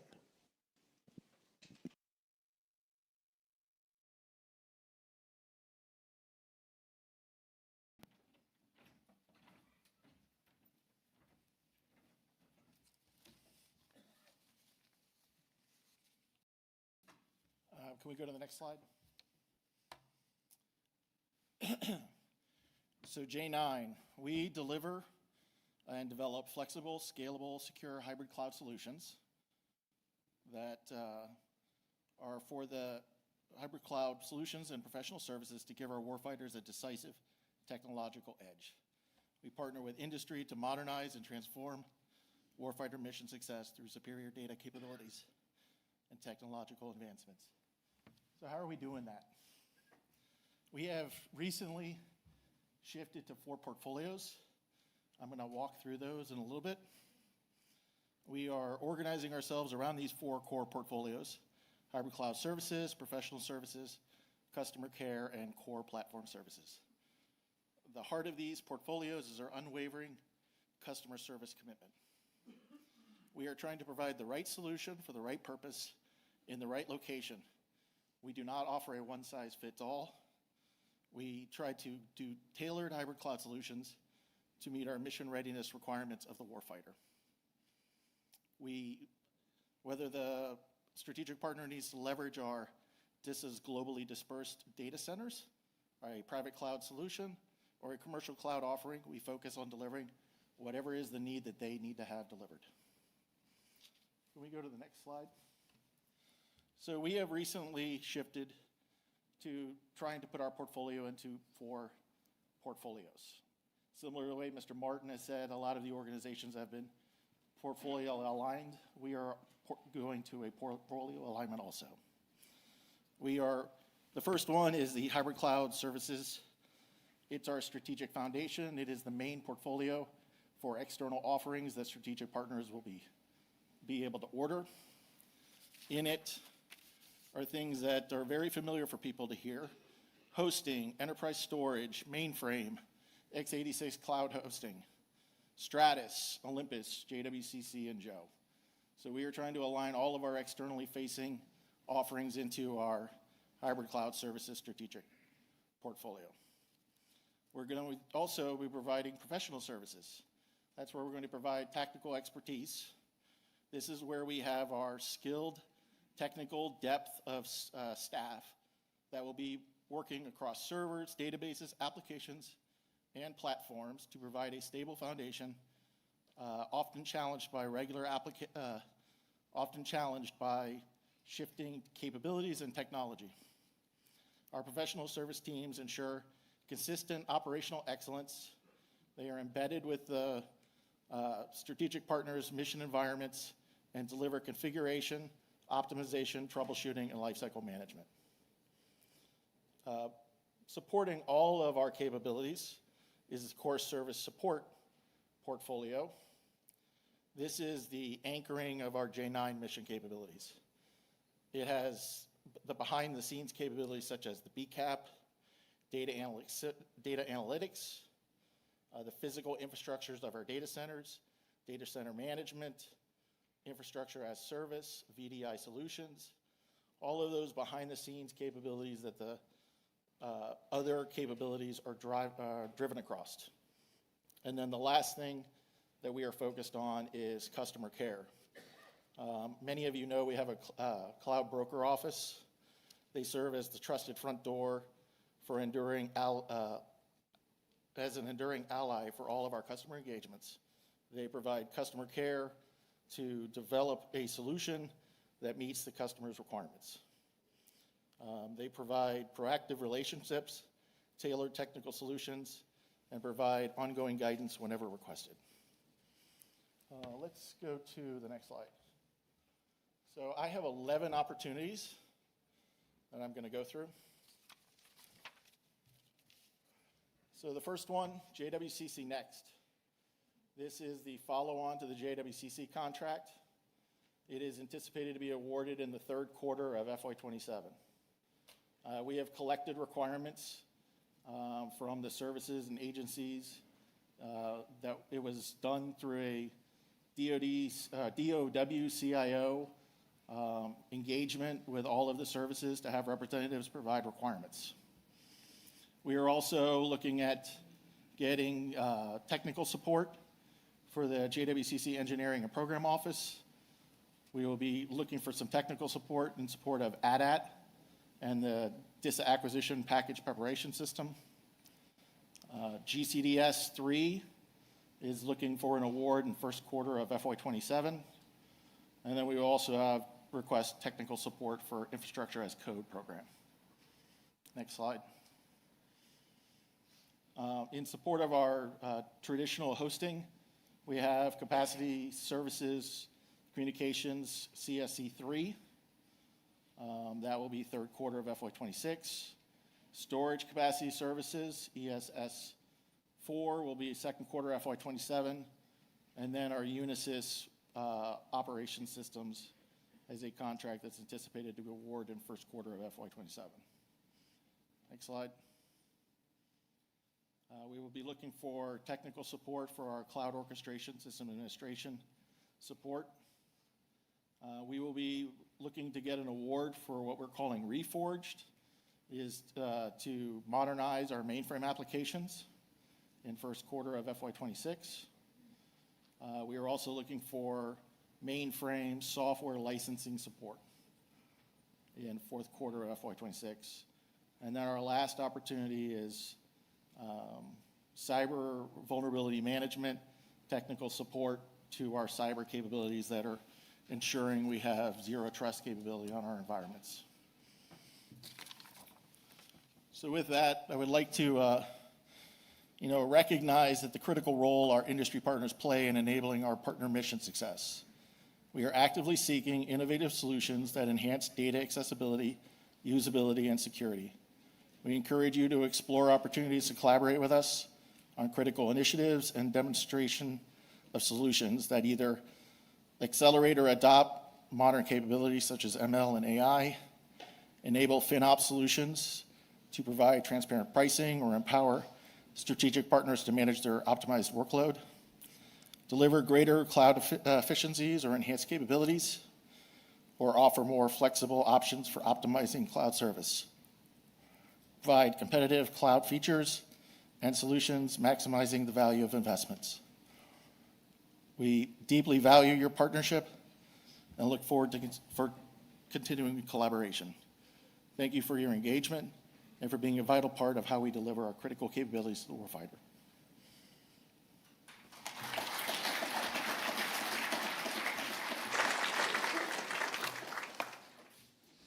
Thank you, Mr. Stevenson. Now please welcome our final presenter for the day, Ms. Carlin Kapanos, Director, Office of Small Business Programs.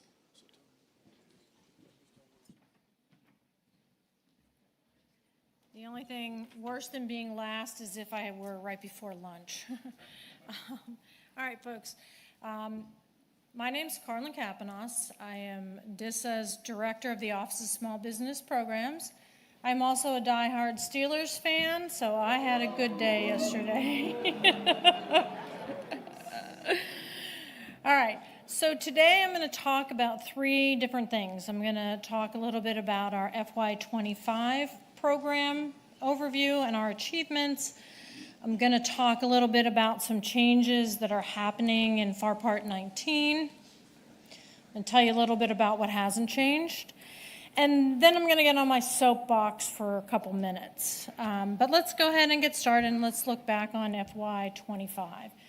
So a couple things that I want to remind folks, and you heard Mr. Packard say it publicly, and hoping that his predecessor will continue with the DISA small business friendly perspective. Our DISA Small Business First policy is codified in our DISA acquisition supplement, our DARS. And it says that every requirement that comes through DISA for execution is automatically included in the small business program unless and until market research bears that small business cannot execute that requirement. That's our policy right now, and I hope that will be our policy going forward. But that's where we were last year, and that's where we are right now until anything changes.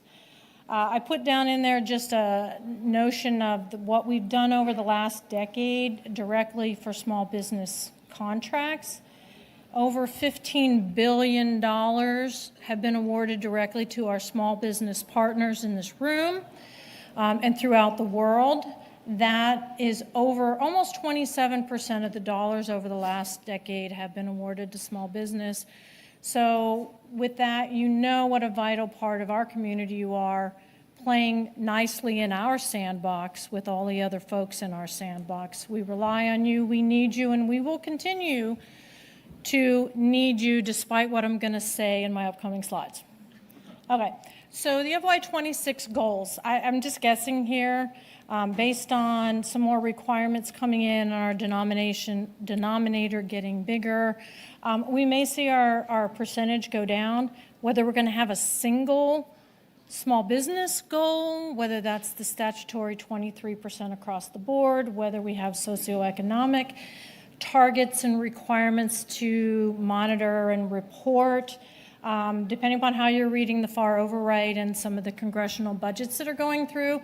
TBD, we'll see. Regardless, again, reflecting back to DISA small business policy at this moment.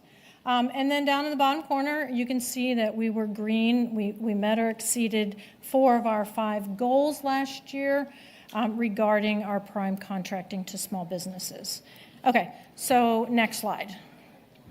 Okay, so the changes that are coming down, are they good, or are they bad, or are they just really still unknown? So click, good or bad, click.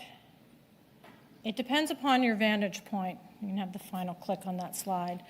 So a lot of the things that we're going to talk about in the next coming slides and on my little soapbox I'm going to get on, whether these changes coming down are good or bad may depend upon where you sit, how you're looking at it, how you've done business in the past, how you're postured to do business in the future. So what may be a change that the guy sitting next to you says, woohoo, this is awesome, this is going to be great for us. The person sitting next to you might be going, oh, holy crap. So the good news is we have some time to figure out whether it's good, bad, or TBD. All right, so the next slide. Let's go ahead and break them down. All right, so some of this may not be news to you with the postponement of the forecast industry, some updated thresholds that may or may not impact you. Micro purchase threshold increased to 15K, SAT to 350. Subcontracting plan requirements have increased to 900K. Direct awards to 8As, WOSB's hub zones increased to 5.5, while the SDV OSB increased to 5 million. Don't ask me why, I don't know. Okay, next slide. A couple changes that may impact us going forward and how we execute from the SBA standpoint. They have done their 5-year look across the board at the size standards and the NAICS codes and have proposed increases to 263 of the NAICS codes and decreases to none of them. They have revamped their dynamic small business search into just small business search, a much smoother platform. Looks nice, a lot of the same information, just faster to get what you're looking for. And then they've taken ownership of the subnet for subcontracting opportunities. If you're just wanting to look for subcontracting opportunities, you can look without having to have an account. If you're posting subcontracting opportunities, you will need to register in that subnet system to publish your requirements or your opportunities. Next slide, please. All right, so the changes to FAR Part 19. The overarching changes is really in the format of it. It used to be broken down in all different parts of it. Now they've kind of regrouped it into pre-solicitation, evaluation and award, post-award. They have kept the rule of two, sort of. And remember, these are all the FAR overhaul. These are not ineffective today, and they're not necessarily finalized, but probably pretty close to what they've written is what will be implemented. When I say FAR Part, or the part rule of two, those of you who had been tracking FAR Part 19 know that there had been a lot of consternation about really getting rid of almost everything in FAR Part 19. We'll talk about that a little later on, not quite as bad. But the rule of two survived, basically saying that if it's over the micro-purchase threshold, we're still going to have to do it. The confusion, depending on how you're reading it, the rule of two, if two or more small businesses can execute the work, we shall set it aside. In some elements, we still shall set it aside. Where they've changed it is if we're using a federal supply schedule or a GWAC, then it could. They're giving the discretion to the contracting officer, and if they don't set it aside, it's not protestable anymore. So depending upon your side of the fence, we've heard some people go, well, we'll protest that, we'll take it to court. So that may be shifting, but that's where we are right now. The other part that's in there is that a really big change. The current FAR says, if you've met the rule of two, can you further set it aside for a socioeconomic category? And that we shall be looking at that before we do a plain vanilla set aside. The FAR rewrite says the opposite. If two or more can do it, you should set it aside, but just at the small business level and not at the further socioeconomic. So before it was kind of precedence that setting aside for 8A or HUBZone or women-owned was a priority. Now they're saying it's not. A plain small business set-aside is the preference for it. And then the 8A, the automatic release from the 8A program if the follow-on contract is another socioeconomic set-aside. So if we have an 8A requirement, but we're going to do a HUBZone set-aside, we don't have to go back to the SBA, according to the FAR rewrite, to get it removed from the program. Now, I've been in meetings with the SBA, and they're like, oh, we didn't say that. We didn't agree with that. That's not statutory. That's not how we interpret it. So the SBA has seen some of these FAR rewrites and has expressed that they don't agree with it, so time will tell, and we'll see how it goes. But that's how it's currently written.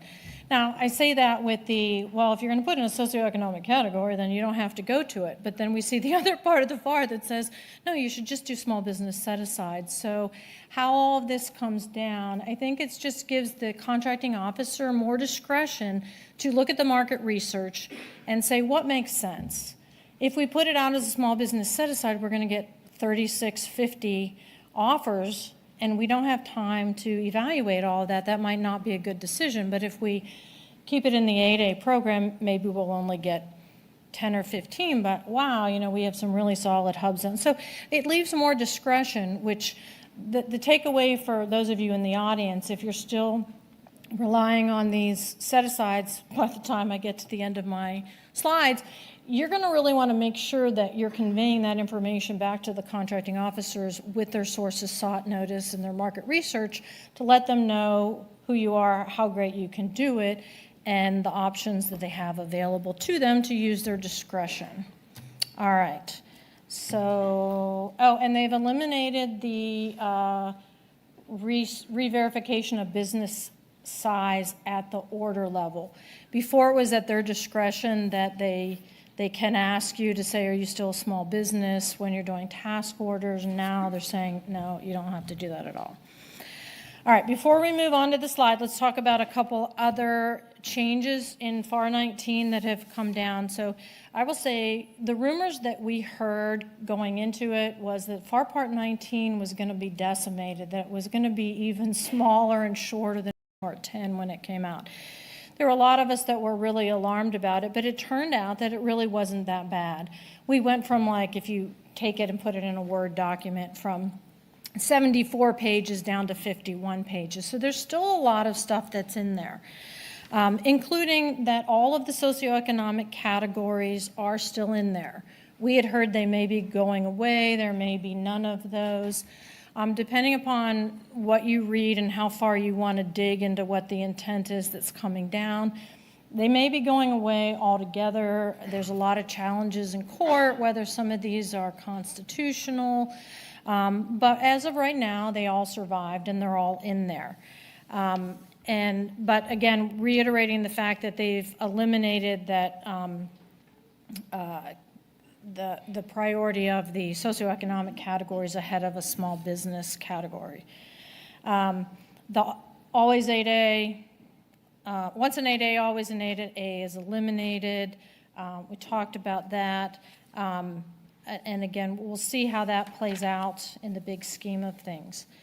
And that is something, the 8A program, those of you who have grown up and through it or in it now, that can have some really big implications to how you do business or how you were doing business. And again, is this a good thing that we're letting the other socioeconomic categories have the chances versus once an 8A? It again depends upon your perspective. If you just got into the 8A program, you're like, holy crap, this was great. But if you've graduated from it and you're like, oh good, maybe I can still compete for the incumbent work that I have. Okay. Rule of 2, again, the good news is it did survive. It's in there. Contracting officers can use their discretion to set aside orders under the threshold. The FAR overhaul had clarity that the Rule of 2 does not apply to orders under multiple work contracts and federal supply schedules. But going back to slide 2 of this presentation, DISA, we always look first, can small business do it? If they can, then we will set it aside. Recertification, remove that language requiring it. So if you're a business who has grown into a large business but still has small business GWACs and multiple work contracts and IDIQs, you still have the ability to compete on those without having to recertify if a contracting officer is asking you for that. The other thing that's within and throughout FAR 19 is the SBA's role in federal contracting. They've really diminished some of their abilities to influence the acquisitions that we do. Again, is that good or is that bad? It depends upon your perspective. And it depends upon what they were challenging or what they weren't challenging. That's one of those, I'm thinking they're looking at it from a streamlining effect. We've always had the ability with the SBA, if we were setting something aside, we didn't have to go to them for their concurrence. It was only the stuff that was not set aside. So we've had some of the streamlining things that we've already negotiated with the SBA that are part of the changes in the FAR. But again, they've read some of the stuff and haven't agreed to it, so we'll see how that all plays out. And, you know, really on the 8A program, that sometimes we would have discussions on us wanting to take a piece that was in the 8A program and move it over where it better fits. And having those discussions, sometimes doing the smart, efficient thing, especially after we've done one of our reorgs and running into that, no, you have to keep it in there. So we kind of look at it as a good thing that we have more ability within DISA to make the smart decisions that make sense for how we're executing our mission for our warfighters. All right, the next slide. So I had a slide in here to talk a little bit about CMMC, but then contracting said, no, we're going to talk about CMMC. Sam was going to talk about it afterwards. Because CMMC obviously affects all of contracting, not small businesses. I did want to throw this one resource in. This was a newer resource for me that really helps kind of explain and go the step by step. If you're kind of new to what the process is and should be, well, it's free. I mean, anybody can read it. You don't have to be just a small business. But just a reminder that you know, all the CMMC started becoming effective last month. I'm not going to say any more about it because, you know, we're on a good news story. Also a little bit out of my lane, but if you have questions or concerns from a small business standpoint, you can email us and we can have a conversation about that. Okay, so let's talk about what hasn't changed. Next slide, please. Okay, so this is small business friendly. Small business first policy has not changed.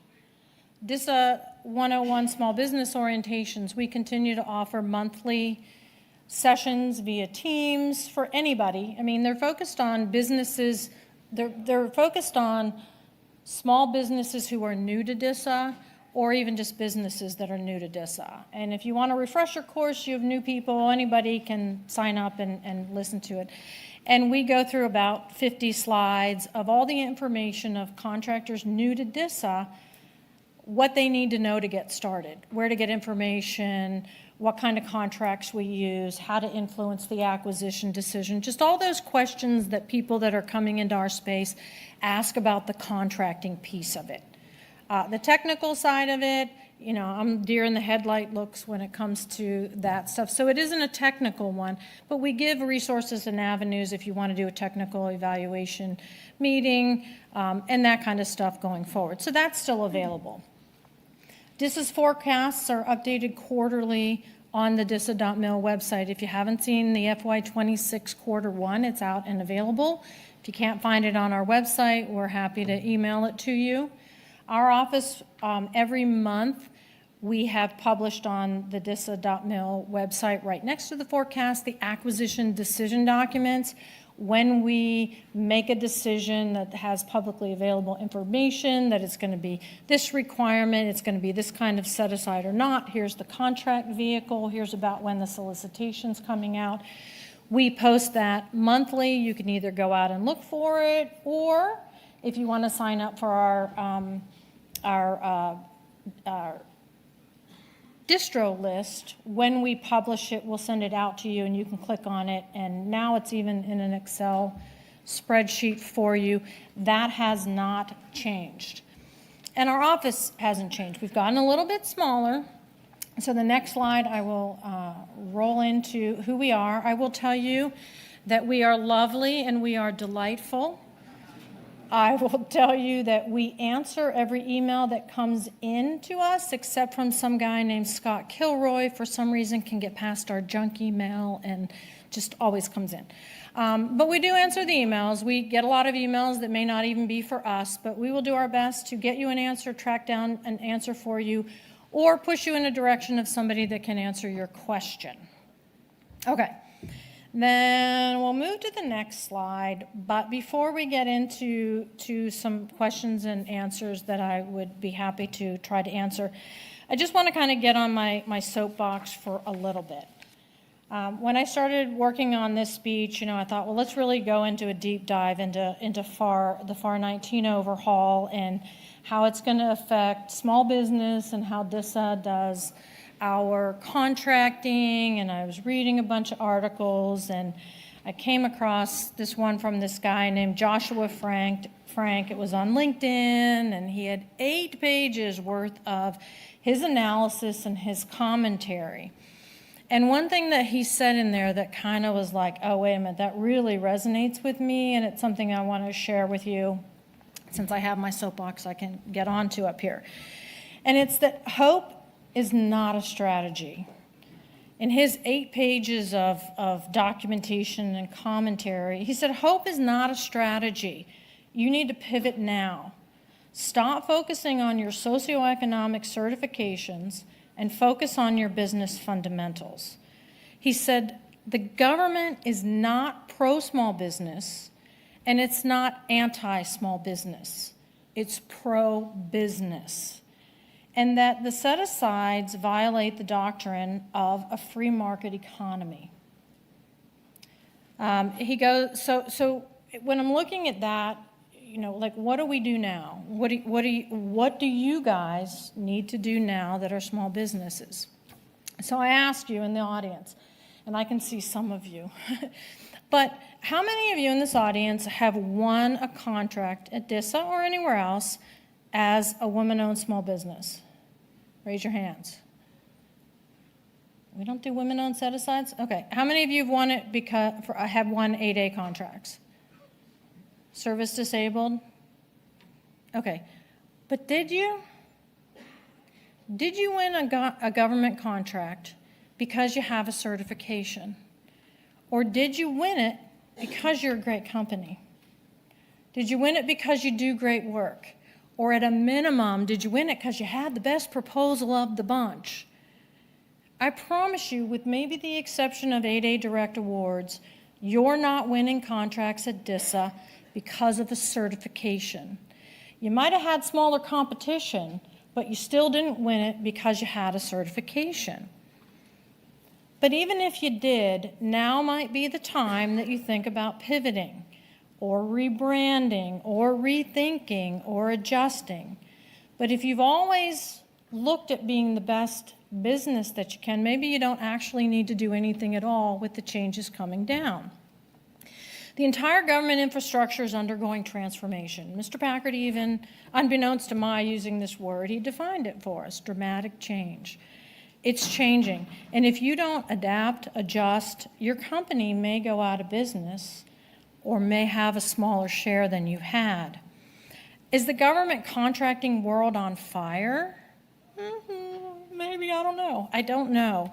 But here's what I do know, is that for years and years, many of us who've been in this business for a long, long, long time, and I have been here a long, long, long time, and I've been in the acquisition space, we've known, and if y'all really admit it, we've known that something had to change, that the way that we've always done business is not smart in today's landscape. So something had to give.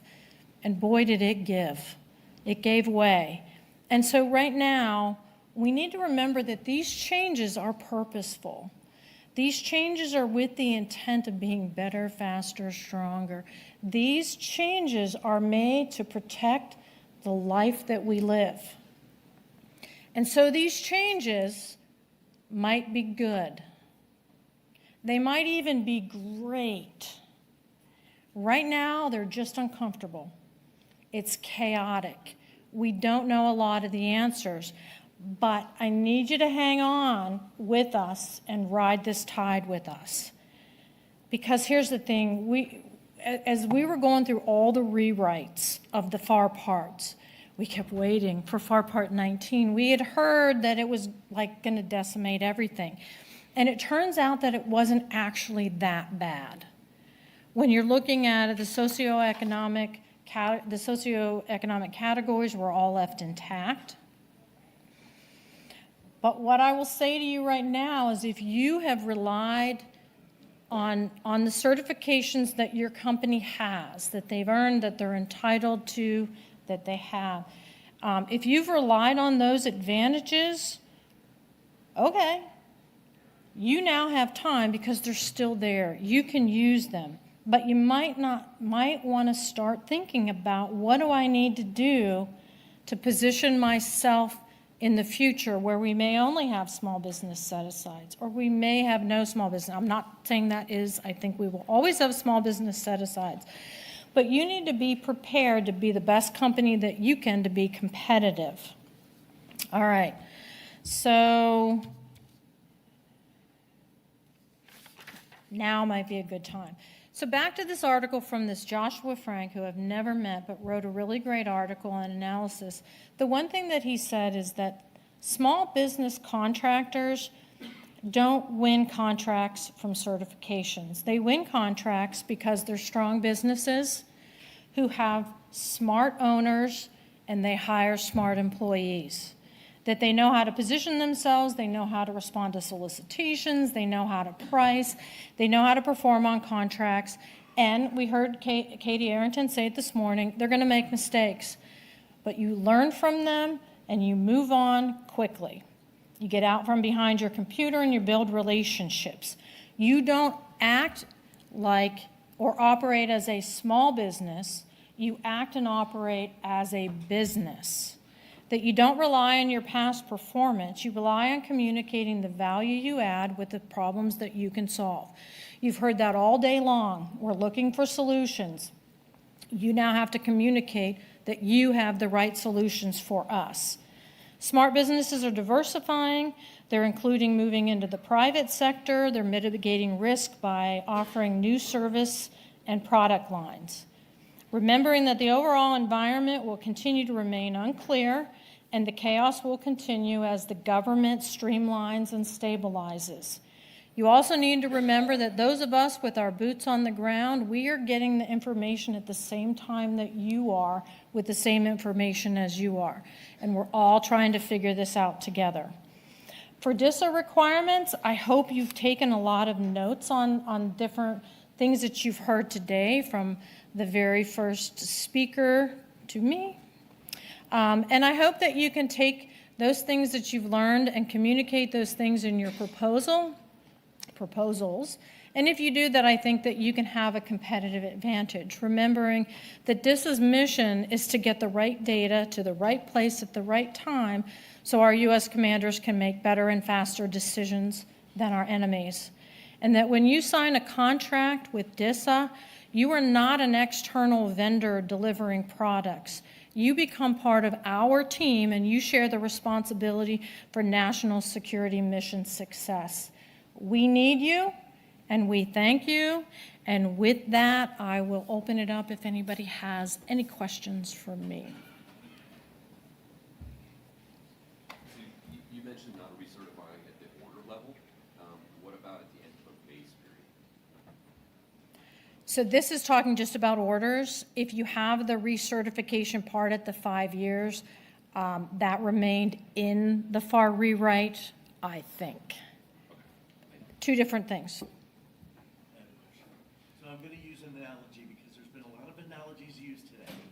If you are on two sides of the Grand Canyon, on the south side you have the usual socioeconomic,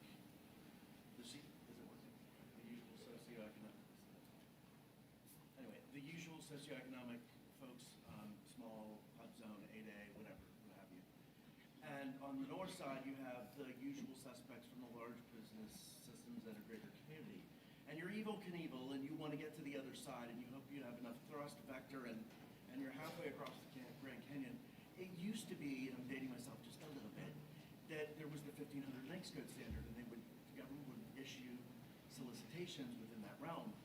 But these days there is no mid-tier, and for those of us who find themselves as awkward teenagers trying to grow your business the other side, and I think that we have a lot to offer because we're struggling to make it. And the largest, there's been a theme here from the speakers that they have a lot to contribute to the government and the service industry. Is there going to be any thinking towards opening up that creating some kind of bridge between those really savvy, smart small businesses who, as you said, bid hard programs, want hard programs, but you need a little help to get to the other side? Okay, did everybody hear the question? Okay. The short version of his question is the federal government looking at a mid-tier type contract? You have small businesses, you have everybody else, and those that are successful and grow out of it, where's their space? And sadly, there isn't one. You either learn to play with the big boys or work hard with the small boys. There is no thought in anything that I've seen on having anything for the mid-tier companies. Sorry.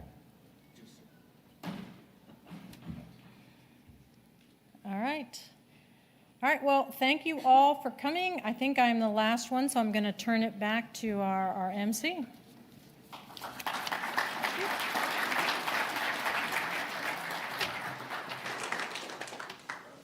Thank you, Ms. Kapanos. At this time, we will pause for a brief break. Starting at 2:30, we will begin our Meet the Seniors session.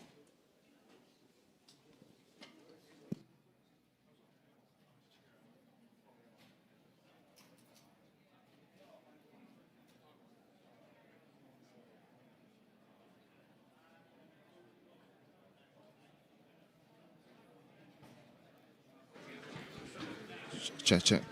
Check, check, check, check, check, check.